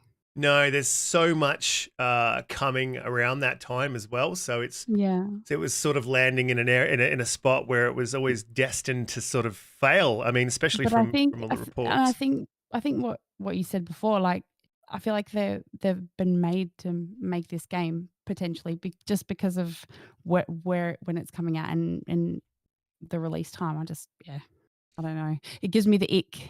Yeah, I absolutely agree with Pete. It does feel like that.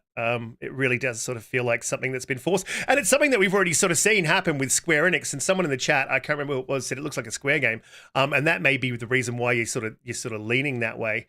Because, you know, it does look like, you know, Marvel's Avengers 2.0. And hopefully we sort of don't end up there after this delay. Umbra, I mean, I know you weren't excited for the game, but do you think that this delay is going to help the game come out in its best state? Do you think they'll change some of the design choices? We don't know for sure that there is microtransactions. I don't know that for sure. I just wanted to put that out there, but I know it's live service sort of servicey, so that is obviously a concern. Yeah, it just feels like I don't understand why it took them 8 years to come out with this. That's the thing, and I think that's what affected so many people's like perception of it. Like, had it not been 8 years in development and people had their thought of previously, you know, it being a Justice League game, because that was the original thought. It was going to be a Justice League game. Then we find out it's the Suicide Squad. And I think at the time when they were working on it, the Suicide Squad was popping because Harley Quinn was the new it girl, right?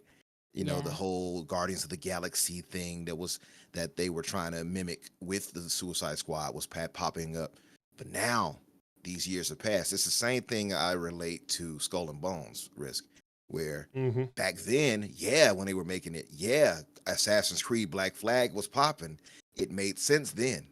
But after all that time it took them to finally try to get it out, that's when I started saying, this thing is going to be delayed consistently. And I was correct. Not to try to toot my own horn, but I'm just saying, to me, it was the facts were bare because the time had passed. And I think this might be the case for this game too. I'm hoping I'm wrong. I will say that I think you're right. Rocksteady, that's a great point. Yeah, thank you. And I think Rocksteady, just to say, is a capable developer, right? So I don't want to write them off and say, this is going to be this. But the problem is that when you have politics such as money, right, that we're like the whole NFT thing we keep seeing now, for instance, with PlayStation and Square. And, you know, all these things are forced into things. It muddies up the water, so to speak. So now that they've pushed this into being a live service, that could have negatively affected what Rocksteady originally set out to do. Mr. Joanna Dark made a good point in the section in the chat. Rather, he said that he felt Gotham Knights even felt like it could have been live service, but it was stripped away and and given to us. And I agree. I've played it, and I kind of feel like it seems like it was also going to be tuned to being live service. And it definitely was. There's three different types of ways you can get money in that game. It definitely had live service written all over it. I think they removed it. I think so too. And that's a really great point by Mr. Joy in the Dark. But just to say, 8 years of development, the pedigree that we have come to expect from Rocksteady, who revitalized rather the superhero genre, and so many games in general have aped their style when it comes to combat. To go from that vaulted combat system to Fortnite / Crackdown copy and clone, just it just feels like creatively bankrupt. I guess is the best way I could put it. Just felt disappointing. Yeah, absolutely. So I don't know what they'll be able to do. Just to say this last part, I don't know what they'll be able to do within such a short time of a delay, unless they're going to delay for a whole year or something and really make something really serious. And That's the only thing I can. I don't think they can change it, but I don't think anyone's going to care if they. No, you're right, man. You're right. I don't care if anyone. I don't think anyone's going to care if they sort of start pushing it back to get what they need. And it's. You're all right. I think the main problem is it's a shooter. I think Mark just pointed out that you're playing as Boomerang, who's not using his boomerang, he's using a shotgun. Right. How stupid. Exactly. And the shark guy, who is a grounded-based character who doesn't use guns and weapons, is like flying around in the sky, shooting and carrying on. And all the characters seem to play detached. the same. Harley is Spider-Man or Spider-Woman in this case. Yeah. But big shout out to they should have just made Gotham Knights. That's what I think. I think if they made Gotham Knights, I think Gotham Knights would have been better, and then this game would never have been made. I get that it's very hard to not have Batman in a Batman game, and I'm guessing that's why they wanted to move aside. But if I think they made Gotham Knights, I think it could have been something special. I think that combat system that they put into it, they changed it up. They got rid of the flow. They put like special moves in. They just changed it. The combat system in Arkham, you can go back and play that game. It's just so fluid. It's the best combat system I think that's ever been implemented in a game. That and Dark Souls. Yeah, absolutely. And it's just sort of sad to see WB. You all sort of said it. It's just sort of sad to see WB and Rocksteady sort of slip a bit this generation, because they were one of the premier developers, and I don't think they really put much management into their gaming studios. I don't think that's why Rocksteady sort of was able to create some of the games that they did, because they didn't have as much oversight. It feels like WB's sort of, we got to remember it's been sold recently. It feels like there's a little bit more oversight, and they are looking to basically cash in on the game studios. Garuda, you were going to shout out to someone, and what do you think about this whole delay? Where's your stance on a delay for Suicide Squad? Shout out to this game for absolutely destroying the state of play and making it one of the worst ever. I mean, but no, seriously, when I seen this game in action, just right away, I was just like, yuck, yuck, yuck. Like, oh man, I hate to be so critical, but this is I echo the sentiments of all the other panelists so far. This is a tier 1 prestige developer, Rocksteady. This is 8 years. Is this really what's taken them 8 years? You look at this and you think to yourself, a studio like this could have slapped this together in 12 months. And look, it's multifaceted, the problems with this game that we're seeing, right? It's not just one or two things. It's not just game design. It's not just the live service element. It's not just the way the characters move and play. There's so many things. It reeks of trend chasing. So if this game was, for example, started development that long ago, 8 years ago, live service and these type of games were really the trend. The movies were the Suicide Squad movies were big. They were about to hit, but it's just the development process for this game has dragged out so long. A lot of what they're putting forward it's on the nose now. Like, you have a look at all the recent closures and of live service games that have only just come lately, and suddenly they're just closing them down because they've failed to gain traction. Gamers they've turned their nose up at a lot of this stuff. It's very difficult to get into the market and be successful with a live service gameplay. Gamers have their games that they go back to. You need something extremely compelling to pull someone away from a live service game and make it, this is your game now. And they're not offering enough. That's one thing. Gamers are as soon as everybody saw that live service stuff, they immediately turned their nose up. It's not just that. It's the way the game looks, the way the game plays. All the characters are very, very similar with the way they control, the way they handle. They're all range-based shooter. The game is essentially a third-person shooter, right? It looks very uninspired. Very uninspired. It looks extremely generic. It's got the damage numbers. It reeks of mediocrity. And the biggest thing that hurts about this, like a lot of us have already said, it's who this game is coming from. It's coming from a prestige developer with 8 years. I know games take a lot longer now to develop, but 8 years for Rocksteady to come out with this, and you have the shark guy flying around shooting guns At a tank. man. At a tank. Yeah, at a tank that's flashing pink. And dude, this looks like a mobile game. I'm not gonna lie. I hate that's not far fetched. It looks like a mobile game.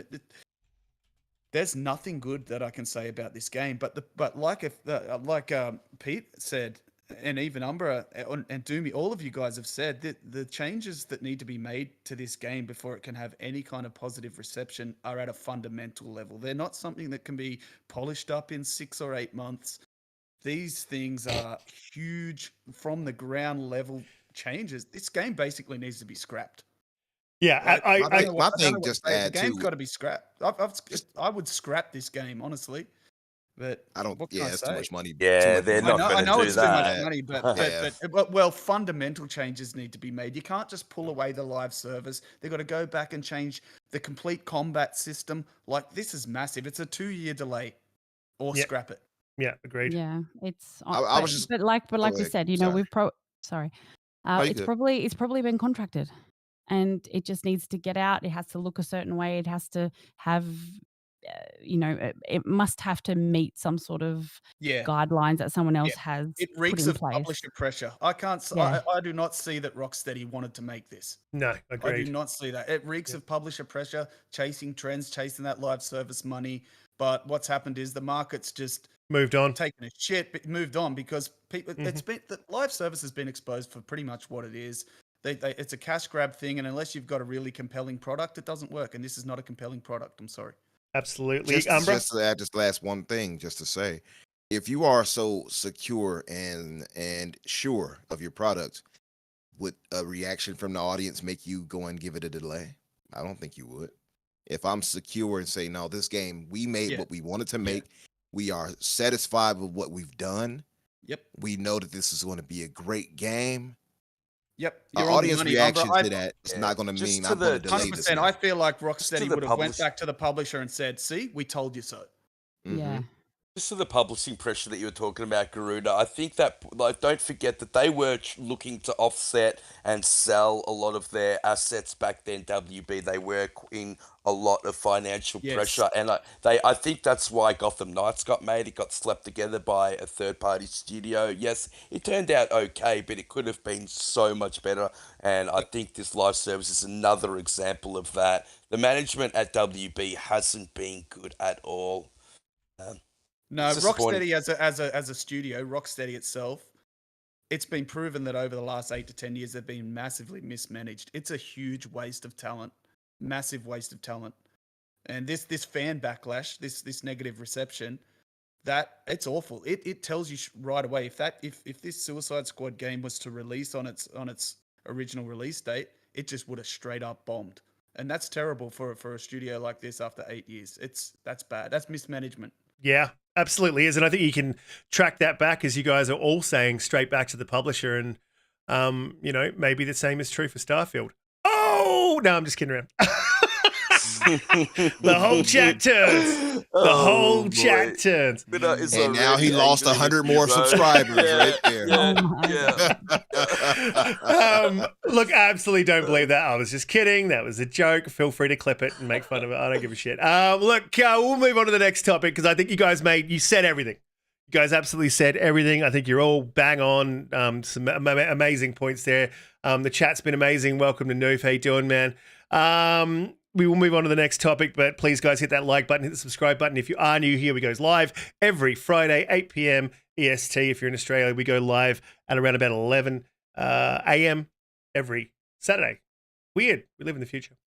Just to say, ExoPrimal. Risk, before you introduce the next topic, it's only Tony pointed out. Lance Reddick, he passed away. So prayers up for his family and everything like that. Big loss right there. Absolutely terrible. Yeah, rest in peace and condolences to everybody who had anything to do with him and his family. Yeah, just his body of work speaks for itself. Yeah, fantastic guy. Yep. Yeah. It is always sad to hear legends passing away. As well, I actually did miss a question from Big Mad Mo. And guys, at the moment, super chats are not live. I'm just dealing with some background stuff with Google at the moment. They're a very interesting company to deal with.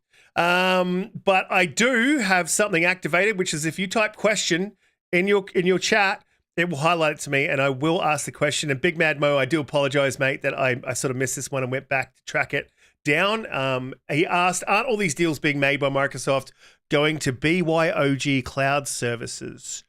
I don't know, like what BYOG is, Big Mad Mo, to be honest, dude. I'm not great with acronyms. I've just figured out. I've just figured out what AC means. You said BYOG?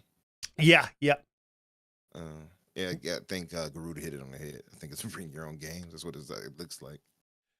Yeah, I don't know. You'd have to sort of hit us up, but I mean, we did cover it. Bring your own game. Bring your own game.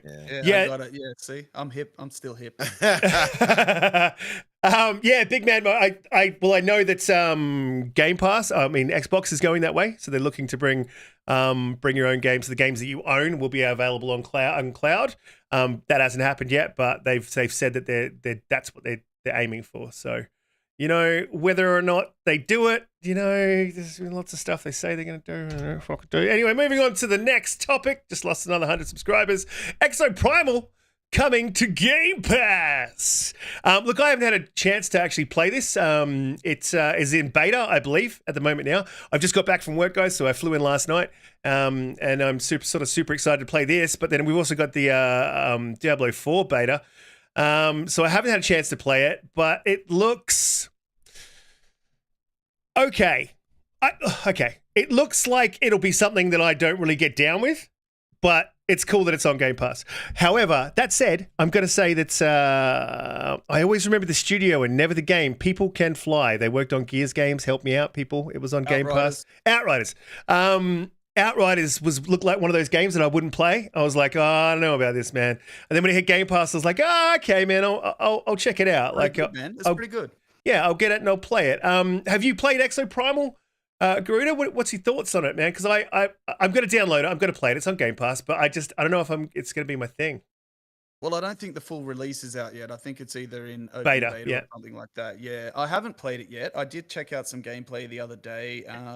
It did reek of live service vibes, and that's what it is. But like we were talking before about Suicide Squad and Gotham Knights and so on, and the live service game sort of thing in general, this is how you do it. If you're going to do the live service thing, don't come at me with $70. Don't come at me with a full price game. Drop that shit into Game Pass. Get your player count up straight away. And let me play that way. If you're going to try and make me buy shit in your game, I'm not paying for that game, right? So this is the thing, this is the thing where this game might have some success because of Game Pass, and something like Gotham Knights coming at me with some full price crap would not. It does look interesting. When it was first revealed, I sort of got my hopes up for some sort of like a Dino Crisis spiritual successor. Yeah, I think everybody was, and it turned out to be anything but that. But it just looks like a bit of mindless fun with friends. It's got an unusual setting, something a little bit different. And look, yeah, like I say, if you're gonna come at me with that multiplayer stuff and the live service stuff, Game Pass is the venue to do it, especially if you want to get that overnight 30 mils sort of player count potentially overnight. If you want to build the game and get a bit of a following going, this is it. This is how you do it. Haven't played it, but I'll probably check it out because, hey, Game Pass. Absolutely. Umbra, are you, we did talk a little bit about this, and I think you kind of feel the way that I feel. Like, you play it, but you don't know, and that's where I'm at with it. Is that how you're feeling about the look? I mean, it looks cool for a bit of a bash, but I don't feel like it's going to be something that holds me, right? I don't know if it'll hold me necessarily, but I do like Capcom. I love Capcom, actually. If greedy me, Microsoft, that's who I would aim you at. But yeah, no, it looks like good fun, man. And I've actually seen nothing but positives about it. The people who have played it so far, from the Jezzes to the J Rocks, to whomever, they've all praised it as being a fun game. I don't think it looks really cross gen, doesn't it? It doesn't look quite next gen or whatever. Although they're using the RE engine, is a little surprising, but it looks pretty fun. I think it's something we could probably all jump into. It look a 3-man or 4-man squad, and kind of have some fun with it. I mean, I look at it like if you all can jump on and get on Shing, which you all left me behind on, by the way. We can also get you can also get on this and have some fun with it. You know what I mean? I have the beta right now. I just haven't played it, but I will say I agree highly on a point that Garuda made, which is if you're going to give me a game like this, a live service game at all, where I have to pay for whatever it may be, then you had best make that game free. If I'm going to have to be expected to pay for whatever Preach, else. brother. Preach. So I agree with that 100%. No, but it looks fun. And it surprised me with them bringing it to Game Pass. But in my mind, when they first showed it, I wasn't wowed by it. And I was like, eh. So seeing it put to Game Pass did two things. One, it made me say good, because now I will give it a chance, which is the beauty of Game Pass. And two, because I am so affluent with our Hooved brothers and their mindsets and narratives, I was like, Game Pass fodder. They are right again. Damn them. So we'll see. I hope it's great. Hey, more interesting to me about this game is that it's Capcom and it's coming to Game Pass. Yeah, keep absolutely. that relationship going, please, because if there's a publisher that I would love Xbox to acquire in the future, yes, it sir, would probably be Capcom. Capcom and WB Games for me. Come on, and K, you're right. I praised another engine outside of Unreal. I am going to shame. I've shamed myself and my family. The Unreal Shield. This game, it looks like it's going to be a lot of fun, and I bet we're going to jam it. Also, I'm getting like Halo meets Ark vibes. Is anyone else getting that? I kind of get like Vanquish / what was that game? Anthem vibes a little bit. I get like Xbox 360 era game kind of aesthetic vibes. I can see that too. I don't know. Yeah, you know what I mean? Too. Yeah. I know it's cute. It looks like it's gonna be fun, and I think the best place to put a game like this is on Game Pass. The great thing about ExoPrimal, and I haven't played it either, Umbra, although I have downloaded the beta, you actually have to type in ExoPrimal beta for it to actually come up. You can't just type in ExoPrimal, so if you guys want to check it out, I think it's around the 20 gig mark. It is there. I've downloaded it if you guys want to jump in later. But the cool thing about this game is it was shown before the actual showcase, the Xbox showcase, and it was one of those games that really, really stood out. And after it did get that showing, what actually happened is it got an influx of money. They took a little bit more time with it. They ironed out a little bit of the kinks. So I'm actually looking forward to this game. And it just shows you, if a game looks good, then you will get that influx of money. You will capture people's attention. It is still possible if you have a good showing out there. So I'm looking forward to this game. I don't think it's going to be AAA or anything along those lines, but I do think it's going to be fun. Yeah, look, I'll give it a bang. It's on Game Pass, so why going to jump in with us? Why wouldn't you? Why would Garuda you? only plays PS5. And grounded. No, 100% of it, Pete. I'm done. I 100%. Oh wow! Yeah. It's the only game I've ever 100%ed, man. It's one of my favorite. Really? Games ever. Yeah. Oh, So wow. now it's on to grounded, and you're going to 100% that. So that's another 6 months. No. I've got 10 days in grounded now, but no, I'm well into what is it? Fortnite. Atomic Heart. And if anybody in the chat has played Atomic Heart and you get to that like dream sequence, I'm not going to say it, but just what's coming out of the mouth of the little Pac-Man guys? What's the appendage-looking tongue? Man, you got to play that sequence. That's some weird shit. Yeah, That's it is a weird game, man. It is a weird. Yeah, the Russian people are lovely, but often slightly strange. I like the game. just kidding. There's more subscribers lost. We've got a couple of Russian friends there, so we're just having a dig. Look, we'll move on to the next. What did he say, comrade? We are weird. 9. Oh, sorry, that's German. Crispy critter. German. Look, we'll move on to the next topic. Before we do, please hit the like button, hit the subscribe button. We go live 8 p.m. EST every Friday. And if you're in Australia, it's around about 11 a.m. on a Saturday. So kick back with your morning coffee and listen to the smooth sounds of Riskit and Umbra. Everyone else's voice sucks. So Square Enix, Square Enix has just had an embattled couple of years, man. And it's, look, I'm starting to put Square, I mean, not starting to, I have sort of put them in the same basket, and it's not as deep in the basket, but I've put them in the same basket as Platinum. And if anyone knows me, and has heard me talk about Platinum, I have nothing but disdain for that entire studio. From the way that the studio lead treats people who speak English, which in my view is something. I won't say it, but it is something that that should be stamped out. And we're coming from what was that game? I can't remember it. The dragon game. That they basically Scalebound. They basically sapped the money out of Xbox. I just cannot.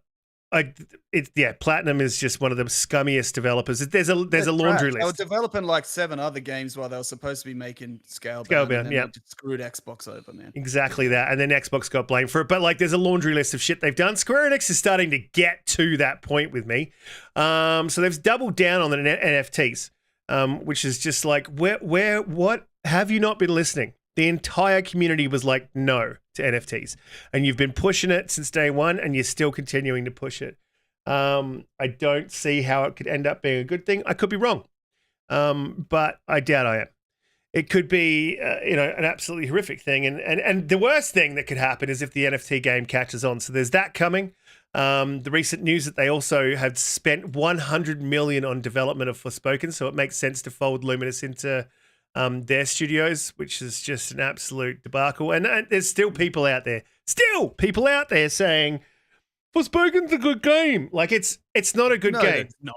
There is. No one can say that with any conviction. Come on. If you enjoy it, that's cool. I'm cool with that. I'm cool with people like picking up a game that's like not for everyone and is technically a bad game, but there's something in that game that catches them and they play it. That wasn't Forspoken for me, but you cannot say with a straight face that Forspoken was a good game. It's absolutely, no, you can't. No, you'd be lying. You're fundamentally wrong. You're objectively wrong. Objectively wrong, not even subjective. I agree with that. Yeah. And then there's a little bit I wanted to talk about here, and mainly the thing that sort of came to mind, and I think Umbra had this conversation earlier in the week, a little bit heated, but I did want to talk about it because it is a great topic. In development, Square's exclusive strategy really hasn't worked. So they've sort of lent on PlayStation for exclusives, and I believe that they have done that and created that partnership in preparation for purchase. I don't think it's something that PlayStation's going to look at. I don't think that they're going to purchase Square. I think those games needed to be, good, and I think sort of Square just sort of threw shit at the wall, hoping to get something good, and then hoping that PlayStation would acquire them. I really do feel that's the case. And I don't see PlayStation acquiring a studio that is, I'm sorry, YouTube, fucked up this badly, this many times. It's at this point, there's one IP that they can point to that's successful, and that would have to be Final Fantasy. I mean, they sold off their Western studios. I don't know why that would be an attractive thing for a Japanese. Sure, it would cost you less. But you sold off like at least one of the most iconic best IPs that started on PlayStation. And then you want it to be acquired. It's weird, man. I just do not see that this strategy has worked. I think it's cost them money. I think it's really hard to argue. Earlier in the week, I saw a bit of a conversation that went back and forth. It wasn't about Forspoken, but someone sort of brought up Forspoken. I think if you had released that as a multi-plat, it would have done better. Not because it's a good game, but just off the back of the fact that no one knew how bad it was going to be. So you'll get those initial sales. I just don't think that can be argued at all. I think that's just absolute fact. You release something third party, if it's a bad game, you're always going to get more sales across the board initially, and then once people realize it's bad, those sales will drop off. If Forspoken releases on Xbox, and I really don't see it happening, if it does, it'll be abysmal. So yeah. It'll be much like what was that game, Godfall? Yeah, we've already seen the disaster now. So Halo Killer. Quit it. Yeah, it was a God. What was it else? What is it, Pete? God awful. Halo Killer. Yeah. Right. So yeah, the thing is, and that's the argument, that's the debate that was raging on that I was a part of, as Riskit pointed out. It's like, yeah, typically if you put a third party game in more places, the logic and common sense is, yeah, it probably will do better. I don't That's think true, but these games think still it's have to be controversial. good. And outside of Final Fantasy, Square Enix is all but a shovelware company at this point. No, we agree. We agree. Square has, and I mean, listen, they have Octopath Traveler, which for that's some not God's forsaken reason they decided Yeah, not to bring to the that's Xbox so weird, for man. part 2. I don't understand Square No. at all, and I Forspoken actively did terribly, root for their but downfall. Outriders did really, really well. Game Pass saved Game that Pass, game. though, Yes, yeah. it released in a pretty broken, buggy mess, but after that 2-week patch, the game played really, really well. And I know a lot of people that actually bought the DLC for that game because they did enjoy it not so only much. Outriders though, Pete, like not only Outriders, but Octopath Traveler that released to Game Pass. As Hatred well as, for Xbox doesn't make sense. Their games sell pretty well. as well as their past Final Fantasy games that they brought to it. They praised all of this, Square. And Leadership then decided, at Square Enix has and a then lot to decided, they do, and then decided, well, we're not going to give you the sequel to Octopath. We're not going to give you Final Fantasy 16 or the remake, which was coming to Xbox. And I guess to top it off, you still won't get Final Fantasy 14 either. I don't know. Go. Yeah, Project Eve has now been understand changed them. name because they can't release it under the name because they said that game was going to be released on Xbox. I just don't understand what Square are doing at the moment. The only thing I could have thought was that they were slimming themselves down and showing, favoritism to Sony because they wanted to be acquired by them. I still believe that might ultimately be the case, that they will be acquired by Sony. And it's being held off because of this whole acquisition situation, and Sony doesn't want to look like super hypocritical as they already do. I can't see him. I can't see anyone looking at that company as a successful buy right now. Honestly, even unless they get it for an Insomniac level bargain basement deal, they're just lowering their value. Which they kind of could. I look at what they sold the Western division all for. So I wouldn't be too surprised if they are kind of affordable to get. But they're all about quality. They usually wait for a game for a studio, and this is something else that's a narrative in the community. So let me just smash the fuck out of this. If you watch Sony's MO when they acquire studios, more often, recently this has been less true, but more often than not, they wait for that company to be successful before they acquire them. And if the company is successful, then it's very likely that Sony will start to look at acquisition for them if they're small enough, because PlayStation's pocketbook is tiny. Square Enix's IPs are worth the money. That's all I'll say. They are. The IP are definitely worth the money. They are. But another thing PlayStation does in their acquisitions, if you notice, except for Bungie, they tend to swoop in. They tend to, for some reason, get better deals, like that Insomniac one. It feels like they're sort of setting Square Enix up to swoop in when they're sort of down and out. And then, like Pete said, they could swoop in and grab them while they're down. They could say, oh, look, guys, you haven't been doing too hot here. We're going to lowball you. We're going to acquire you. And then, but like Pete said, massive amount of IP, just iconic IP that they might get for a steal, Yeah, but you with the IP, and I've argued against my argument that I'm coming up now, but with that IP, I think there comes a lot of cost, right? So I think if you strip out studios and keep the IP, it makes more sense.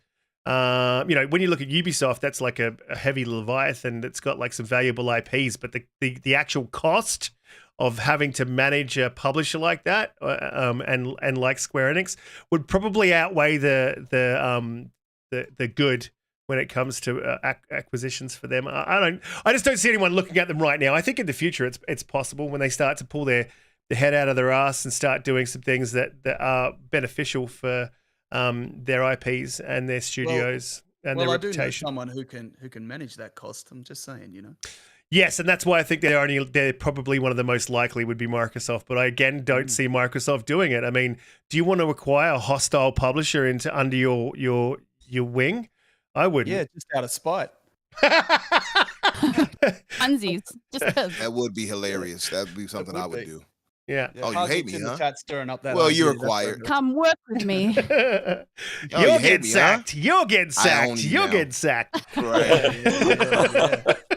Yeah. Oh man, that would be pretty funny. Look, I do want to move on to the next topic, which is not video games, but it is an interesting topic to talk about because I've watched my way through the entirety of this show, and I bet you guys know what I'm talking about. Whilst you guess what it is I'm talking about, I will say please hit the like button, share us out, subscribe if you are new here. We go live at 8 p.m. EST every Friday, and if you're in Australia, 11 a.m. Saturday. Kick back, have a coffee. Hang on a minute. Did I already say this? So the show I'm talking about, that's right. It is Peppa Pig. No, it's not. It is The Last of Us TV show. Had a record-breaking season, just ridiculous. Absolutely ridiculous. And this is where Microsoft needs to acquire Sony. No, I'm only kidding. The Last of Us had an average audience score of about 91 on Rotten Tomatoes. That is pretty unheard of. And I'm just tracking down the numbers. It beat out The House of Dragon, had amassed 837 million minutes watched. That's ridiculous. It has been hugely successful, but who gives a shit about the numbers? What is it like? I loved it, man. I have to say, there goes another 100 subscribers, followers immediately gone. No, look, I loved it. It was really, really good. Really well. Russians and he loves ponies. I'm out. Dude, I'm gonna get all those subs back for you when you come to me. Don't worry. Look, I think it was a really well done adaptation. They did break from the story in a few different ways, and that was good to see. The way that they did it, it was very respectful. It added to the story, I felt. We won't get into that conversation about episode 3 again, but it added to the story for me. I love the way it sort of finished off, stayed very, very true to the game, and it ended as the game ended. And this sort of brings me, the first thought that I had is this game going to kick off show going to kick off season 2 like the game did, and how is that going to go down? So we saw the reaction. We saw the reaction to. Already said it is. Yeah, well, we saw the reaction. Do you think that they're it's second bite of the cherry, and they're going to keep? I don't want to say anything, for people who haven't played the game. So I don't want to ruin it if they are watching the show. So let's not say. Are they going to stick to the story of part 2? You say? Are they going to stick to the initial, especially the initial of what happened? Because the initial was extremely polarizing. People did not like the opening. Let's say 15 minutes. And it's sort of for a lot of people, it was an unforgivable thing to do. And from that, it copped a lot of flack. So it'd be really interesting to see if in season 2, they kick off in the way they kicked off with the game. Umbra, do you think that they're very likely to do that? Or do you think they're just going to maybe rewrite the show?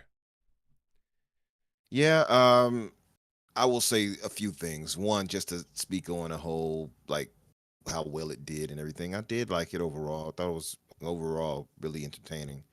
A lot of, I don't want to say a lot.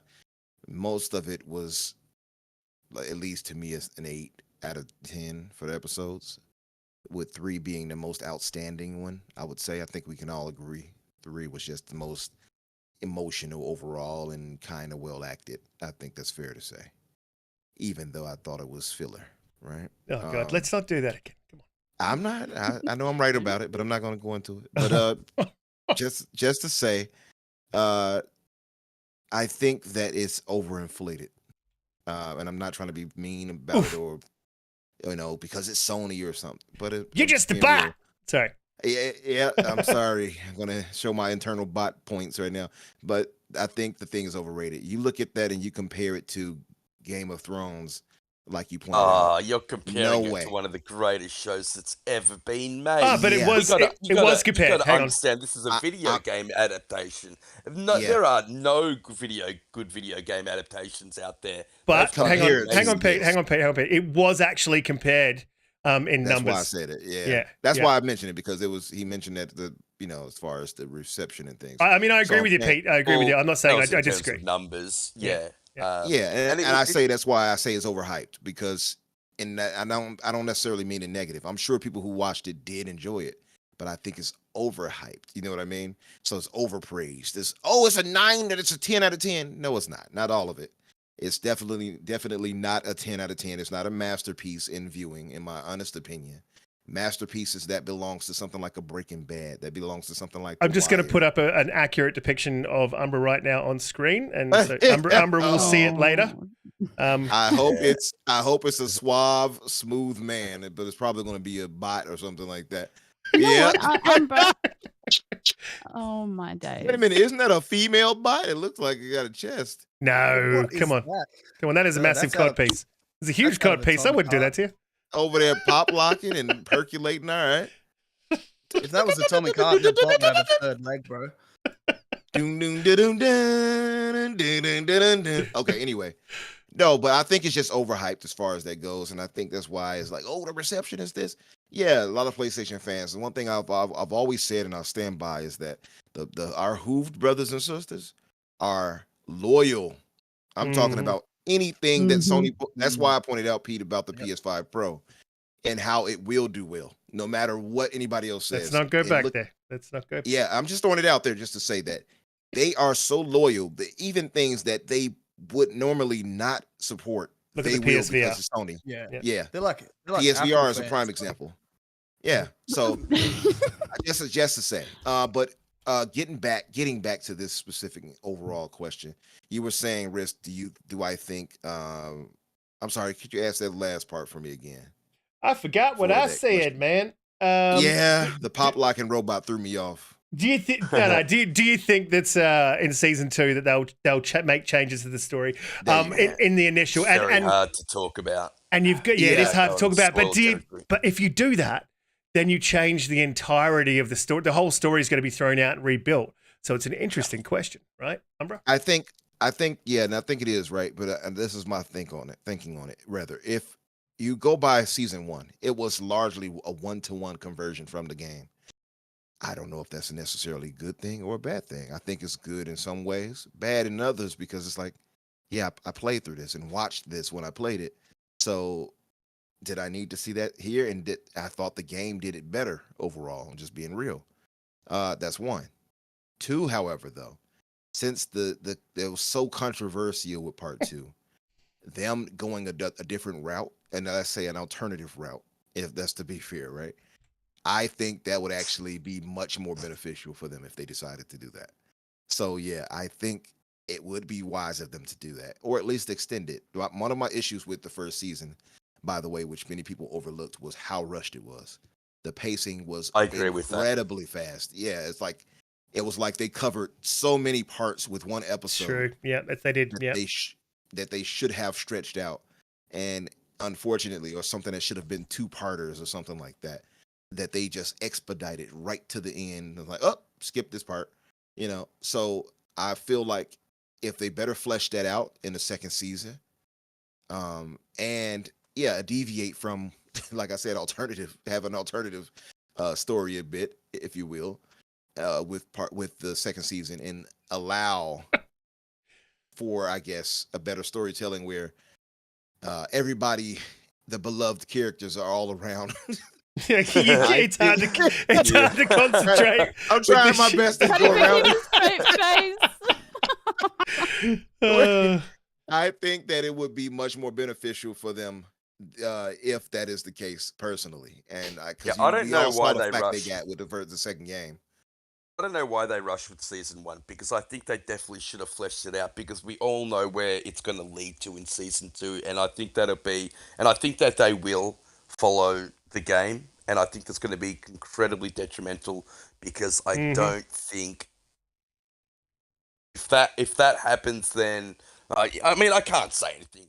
This is ridiculous, but that other person won't be able to carry and doesn't have the charisma to carry a show by themselves. They just don't. I think she does. But I'll say this: like, I think it'll get exactly the same reaction. Like, people are going to be who haven't played the game and don't know what's about to happen. They're going to be fucking pissed. Like, pissed. Exactly like the game. Yep. And I'll just bring it back to gaming. And this, the adaptation was done incredibly well, and the proof is that they sold 200-300%. The Last of Us was being sold for $100 again. People were actually buying it. The numbers that were being played, they brought new people to the game, and this is why, if adaptations are done well, they can be incredibly successful, not only for the show itself but for the game. I think. The Cyberpunk show showed that Edge Runners, that got people back into Cyberpunk, and this is why Halo was so disappointing to me. If anything, that pushed people away from playing Halo. I really hope that they get Fallout right. Everything I've seen from the background screenshots of the Fallout show look really good. I saw the design for the Red Rocket Cafe the other day. Looked amazing, very faithful to the game, and I think the same thing with Gears of War. Really looking forward to that. So yeah, if done well, they can be both successful for the show itself and the game. Yeah, if they do follow the storyline of season 2, then the show will fail. I'm going to say that right now. It will fail. And I know what you're saying, Umbra, with comparing it to the House of the Dragon, but still, going off the back of Game of Thrones, one of the probably my favorite TV show of all time. Well, not probably, it was my favorite TV show of all time ever made. Just, it's honestly almost TV perfection, apart from the last season, which I still liked. And then the last season ruined that show so badly for me. I know. I know that's what you think. But look, but going from that to a brand new show, a brand new IP. Yes, it's not a brand new IP because it's a gaming IP, but it is new in the actual movie space. Right. To have more people watching the premiere than House of the Dragon is incredibly successul.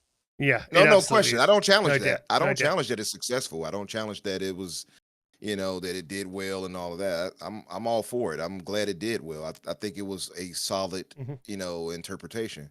I'm just saying that it's overhyped, and that the reason why it did so well is because of our hooved brothers and sisters. Do I need to bring the bot back up on screen? No. Honestly, Umbra, I agree. The kind of behavior, the cult-like behavior, if you will. This undying loyalty in the face of just ridiculousness that they have really pushed this show, and I believe are the reason why it's successful. It is a good show, and don't get me wrong, I love me some Pedro Pascal, but it honestly, I don't think he is. But I don't think it would have been successful if it didn't have a game attached to it. It wouldn't be as successful. Yeah, probably. But my question to you, Cutie, I was going to come to you next, is what did you think of the series as a whole? Did you think it was a really good story? I mean, I still do. I think it's still one of the best stories told in any medium. I think it was a fantastic adaptation. Yeah, no, I think it was a very good adaptation, and I think you guys are right. If they do follow the way that the game went, then it won't be very good. But I mean, their faith and their love has been undying. So who knows? Who knows? It could turn out well. But yeah, I stand with Umbra here. The reason why it was so successful is because of the game. Well, I just want to say, faithful. We're going to see that, by the way, with other properties, like when God of War lands with Amazon, right, or whatever they're with. I think they're with Amazon, I believe, right? I just want to watch say the numbers for that. No, sorry. No. But anyway, and the Fallout TV series, they don't have to follow a certain fixed kind of story. Like, it's not as, I feel like it's less limiting. Halo was quite limiting, and then they sort of were like, no, we're going to tell They sort of a limited different story. themselves with Halo. It's just awful. Like they had so much source content to go with, and they decided to go with that. Like Halo's not limiting at all. There's a whole universe. No, they limited themselves. Show. Yeah, that's what I'm saying. Yeah. Hey, by the way, our good brother Everborn said in the tweet, he said, "Now just hear me out." I heard him out, and I was like, "No." He said, "What if they get, what's her name? What's the girl name off of Game of Thrones? Pete that played. All right, yeah. I know. To play as Abby. Yeah, Khaleesi. Yep. To play as Abby. Yeah, look, she definitely needs to like, be hotter. Sex sells. She needs to be hotter if they're gonna do that. I still don't think it'll work. But hey, a little bit of lesbian action with Khaleesi, I'll be down for that. No, not Khaleesi. Jesus Christ, Pete. Your mind went elsewhere. I was talking about Khaleesi, not Emilia Clarke. No, I'm talking about Arya Stark. Yeah. Arya Stark, that's right. Yeah. Stark. Yeah, I don't know if she's a good enough actress, bro, to be honest. But even beyond that good acting part, do you see her? Can you see her as Abby? She's too small. She doesn't have that's what I said. imposing nature about her. No. I don't have you seen? Sorry, hold up. What's the actor's name that played Master Chief? Have you seen his like physical transformation? Oh, that's a big dude. Yeah, no, but he was like really lanky and like, but seeing him in Halo like was completely different. Yeah, and he got on that Boosteroid. Absolutely, but here's a Boosteroid got him right. Here's a really good one. I was thinking about this, like who could play Abby and who would be a good spot. I don't know her name, but she was in The Mandalorian. She's a dark-haired bird. She's big built. Gina. She would be perfect. She ruined her career, unfortunately. But she would have. But she's also older too, so she wouldn't match. She did nothing to ruin her career. I disagree. But my thing is, hold on. Before we go to the political part, my whole point is not go there. She's also older. She's also older than the what's her name that plays as Ellie. Yeah. So that wouldn't match for that reason. Yeah. Right. Yeah. So it makes it hard because there's not many chicks that are like sort of heavy set like her. You need a bit of a beast, right? Ronda Rousey. What about Ronda Rousey? No, she's too old. But you need a bit. Yeah. You need a bit of a. Yeah, you need a bit of a beast of a woman as well as being, she doesn't need to be big statured. She just needs to have a powerful presence. At least she needs to have large thighs. At the very least. I'm just. Oh, we're still talking about the actors. My bad. What's up, Carlo? Italian Clowns in the chat. How you doing? Guys in the chat, you guys have been absolutely amazing. Dave, I agree with you. Ronda Rousey could play Abby, but they would need to tech her down, like use special effects to make her a little bit younger, right? I just had a thought, Riskit, and guys, what if, and stay with me here, as Everborn would say, what if they did something crazy, kind of like they did with Game of Thrones, Pete, in the House of the Dragons, where they aged Ellie up for the second season, and so they showed her the younger girl, Bella. That's her name, Bella. They said they're gonna. They actually said they're not gonna age her up, but they said she's gonna be older. Yeah. In the next. No, what I mean by that is actually have a new actress come in as an older version of her, like they did with Game of Thrones. Oh. You see what I mean? But that actually could work, and if they do that, then they can skip basically all of the story of 2, tell their own story, so it's not so limiting, and tell the impressionable bits in back scenes, like where they could. And that'd be a way for them to avoid the pitfall of part 2, right? Exactly, and I think that would be a really, really good way to go about it. And then you can introduce characters that aren't in the game. You can show because I don't think they're going to be making 3 after what happened with 2. So I don't think that they're limited at all. If they do that, I think that'd be a really good idea. Yeah, I think, and probably I'll give my 2 cents, but probably cue the sound of stampeding hooves. I'm going to win you back some subs. But look, as far as the Last of Us show, never watched it, never enjoyed it.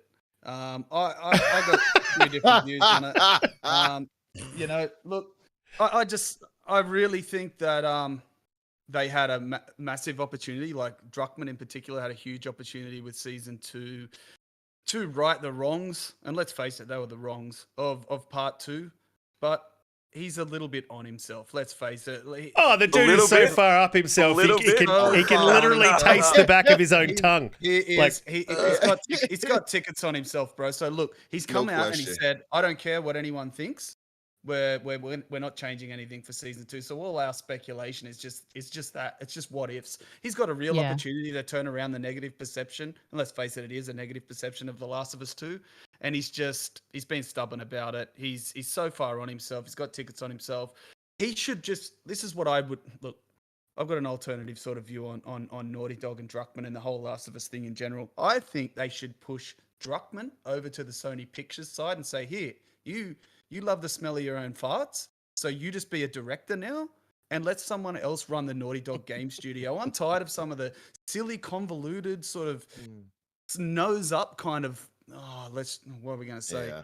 Woke bullshit. I already knew you were going to say it. I knew it. I don't care. Waiting for it. You're right, woke. Though. And I'd rather see somebody else take over that supremely talented studio and move into something a little bit different. All their games really follow a similar formula. I want to see the games, right, have less input from Druckmann. I think, what was that lovely lady who had a heap of input in the Uncharted series? She's now moved on to her own studio. I can't think of her name. Amy Hennig, yeah. It's a Hennig or she had a lot to do with it. When you really read into it, she had a lot to do with the storytelling in the main Naughty Dog team. Uncharted, Uncharted and The Last of Us 1 and everything. And when she sort of stepped away, he just thinks he's larger than life now, and he doesn't want to hear anything but his own opinion on it. I just think he should move over and be a movie director. He can look after the series and everything. Let someone else run the games, and just give us something different, man. Because that whole Sony third-person narrative bullshit, it's just getting real stale. I'll be honest, that's all they have. I want to see Naughty Dog go back to stuff like Jack and Daxter and the like. You know, I would love to see him revive that or do something different and just let. I've said that for many times. I've said it for years. Go back to those games. If he's done a good job with this, let him go back and do it. Stay away from the games, man. I don't want it. I'm not touching it if you're going to touch it with your stink. You know. So, did you just say stink? Look, he's stinky, man. I don't know. I will agree. I will 100, and I don't want to get into this, and I'm specifically not going to go to Pete on this. But I will 100% agree that he has a lot of woke bullshit in there that doesn't need to be in there. Just for the sake of it. And if it adds to the story, I'm all for it. But I think in a lot of ways, the stuff that he doesn't always add to the story. I will disagree with you on, and this is, I just keep losing followers and subs today. Everyone just unsubscribe. Look, get him back, brother. I'll get him back. You'll get him back. Oh, good. We'll keep you on every week. Look, I like The Last of Us 2. And all of the criticisms I can sort of agree with. And I didn't like what they did at the beginning, and I think it was for shock value. I did like how the gameplay played out. Right. And I like that because I like perspective. I've always liked perspective, whether it's a perspective I like or don't like. I like perspective in general.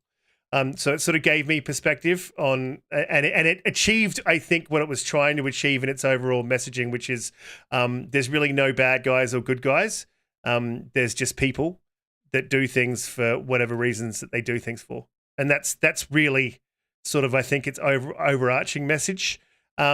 However, I think that Neil Druckmann, I completely agree with you. I think he should probably move on. I think he's done what he's going to do, and he doesn't need to do it again.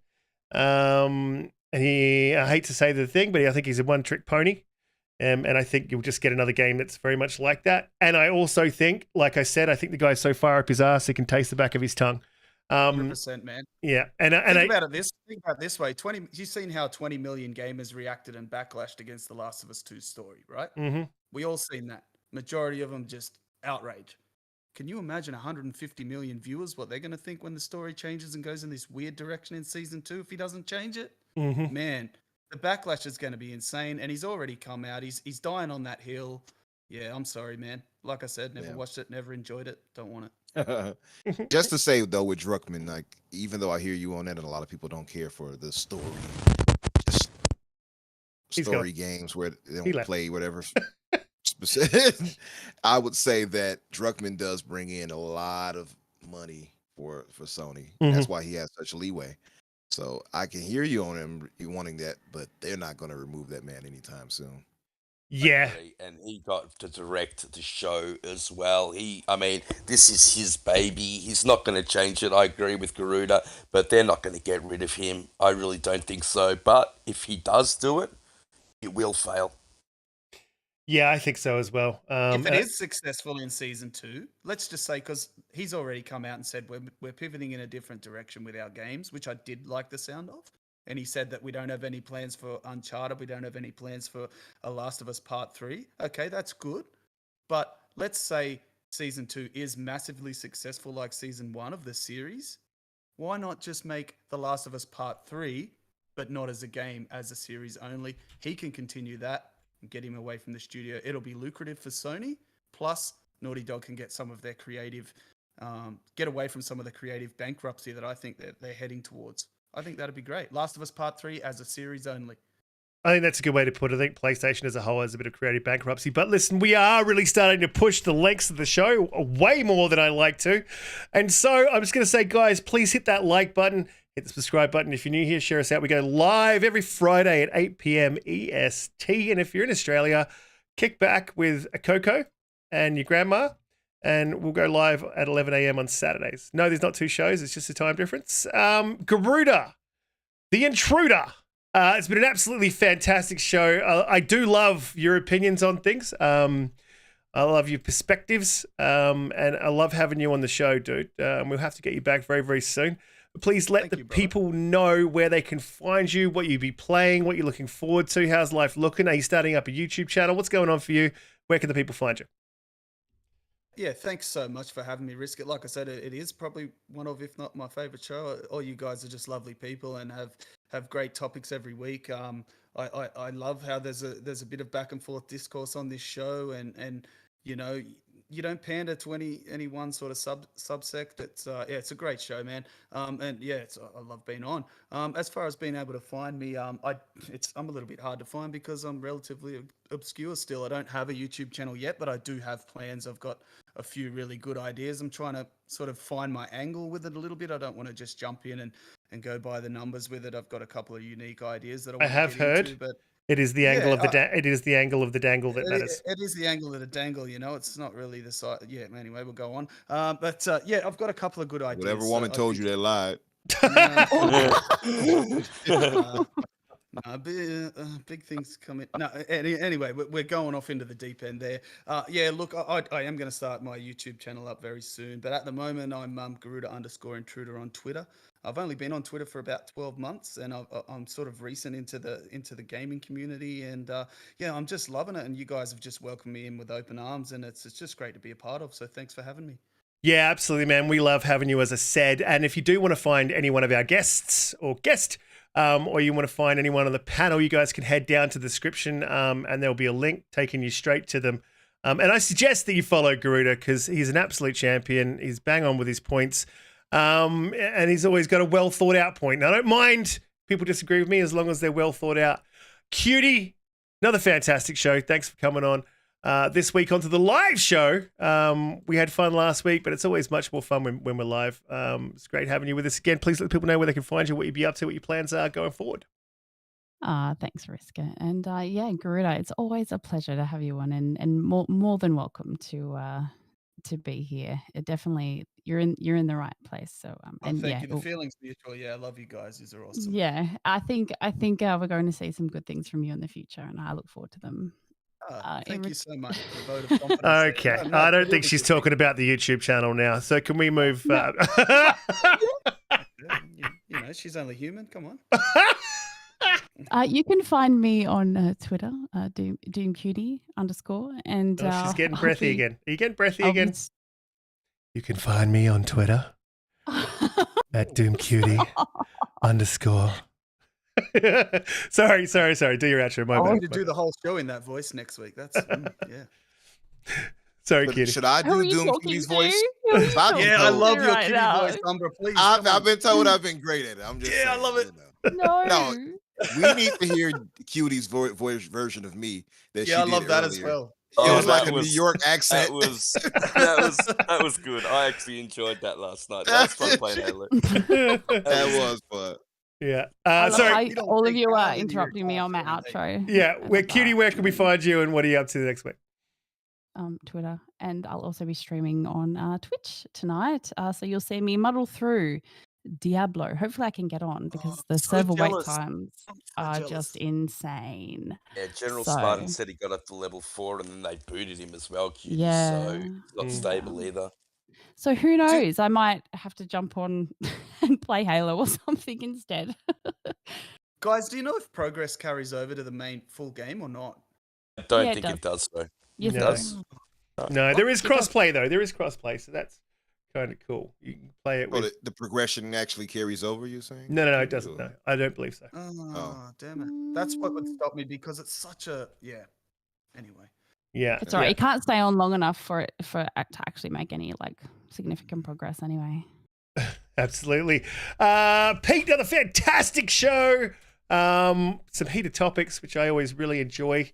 Yeah, I love Pete. People tend to think that I sort of set up fights. I really don't. You do. But I don't. But like I do like a nice heated discussion as long as it's nice. But let people know where they can find you, what you'd be up to. And again, if you want to find anyone on the panel or a guest, head down below into the description and click on the links. Pete. So good to be live again. It's been a while since we've been Yeah. live. It was so good to chat with everyone in the chat live. It was awesome to have you guys. Garuda, we had a bit of a disagreement, but I love that. Riskit, you don't set up arguments. We're just passionate about gaming, and we tend not to back down when we believe in something. I love that about this show. We won't. That's what I love about the show too, brother, and that's what I love about talking with you, man. So yeah. Yeah, man, you too, brother. Thank you for coming back, Garuda. Second time we've had you. Got to have you back. Thanks so Cutie, Umbra, Riskit, great show. Great being live with you guys again. Peace. Yeah, absolutely. And just before I go to Umbra, there was just to answer that question, your progress will carry over between the two betas, but it will not carry over to the game. So loot, story, progress, levels, all that stuff That's a is deal gone. breaker, unfortunately. Damn it. Yeah. And also apologies, Umbra, while I put your outro on delay. AJH said. He put question in front of it, but it's not a question. But he said, and I forgot to sort of go to it again. I've been a bit slack with these. Apologies. He said, buy Square, sack all the teams, and hire the likes of Mistwalker and Level 5 to take over. Absolutely. I think sack everyone at Square. Umbra, another fantastic show. Man, thank you for coming through every week, providing us with your takes. Great to be live again, as Pete said. Let people know where they can find you, what you'd be up to. Will you be appearing online this week so you can play Sheng if you want to? And what are you up to? Yeah, man. Absolutely great show, great discussion, and like Garuda pointed out, and thank you for joining us, Garuda, this week. I appreciate about the thing with us is that we have real discussions. This is not something where, we're sitting here stifled and don't want to actually challenge anything or bring up controversial topics and things of that nature. Like some shows will flat out avoid any of that. So I appreciate that we will actually get into that and have real discussions. Just to say, of course, you all can find me on Twitter, Infinite Umbra or Umbra Infinite. You'll find me either way. And of course, on Tuesdays at 12 o'clock Eastern on Boom's Xbox Factor podcast. And here on Fridays now at 8 o'clock Eastern now. Our daylight saving times move things up. Mm-hmm. And I'm working on my own separate podcast called The Fix, if you all hadn't heard of it. So you can subscribe to me right now. Yeah, thank you. And you all can subscribe to me now, literally on YouTube, and eventually when I go live, which I'm hoping to do it by the end of this month, if not next month, because I have a few things I have to get in order that I really want in order to launch the way I want. So subscribe if you haven't. Give a brother a listen when I go live for it. You just got one more sub, brother. Nice, thank you. I'll be appearing on the podcast with Retry and Web Dave this week. Me and Daniel McGee. It's called the Gamers Council. Gamers Council podcast. It's on Sunday. I'm not exactly sure what time, but if you go to my timeline on Twitter, you will find it, and so you can come by and listen to us on this Sunday when we talk about some things. Just want to say, of course, all love to my co-hosts and hosts. For you guys, I always love your takes. I love talking gaming with you all. You already know that. And to our chat, thank you all for coming through and supporting us. We appreciate you. Absolutely, man. It's been a fantastic week, and I'm just entering in the Umbra's YouTube link in the description, so you can head down there. I just did it, mate. It's just on the chat right now. If you guys want to sub. Absolutely, yeah. And if you do miss it there, it'll be linked in the description. Hopefully going forward, if I remember to do that, because I've got a terror bubble memory. Oh man, I'm terrible at copying paste. Anyway, it's been an absolutely fantastic show. You guys will be able to find me at anywhere down there in the links here on the YouTube or over on Twitter. And what am I going to be playing? I'm going to try to finish off Harry Potter. That will be that's sort of my main focus for the next week. And what else are you going to do, Riskit? You're going to download Halo so you can play with us? No, Halo is dead. You don't have Halo? What the hell? Halo is dead. Dead. No. I actually Season 3 is starting, trying to revive it. Season 3 is pretty good. I already have it downloaded. I have it on the X. I just don't have it on the S because it's just huge. So if you have that on the X, then there's you lose about 3 other games. So yeah, she does say that all the time. Yes, it's true. Anyway, guys, another fantastic show. Thank you to all the chat. You guys have been absolutely amazing. You're still here with us, listening to us just rattle on and prattle on about shit. Guys, we really appreciate you coming through every week. Thank you so much. We wouldn't have a show without you guys. You guys are what makes the show. And we will see you all next week. And just a note, we will not be live next week. Next week will be a premiere. We will be in the chat. So it will be like this. So 1 week's live. The next week will be a pre-record. But hopefully next week, I believe we've got Ches Gordon. So that should be a very decent one. It's not confirmed. He did confirm, but even when he confirms, it's not confirmed. All right. So we'll see you all next week and have a fantastic week. And see you then. I could just keep prattling on for hours. Later, or guys. I could hit the end button. Hit the end button? I hit the end button. End it now. End it now. What's better? The chopper.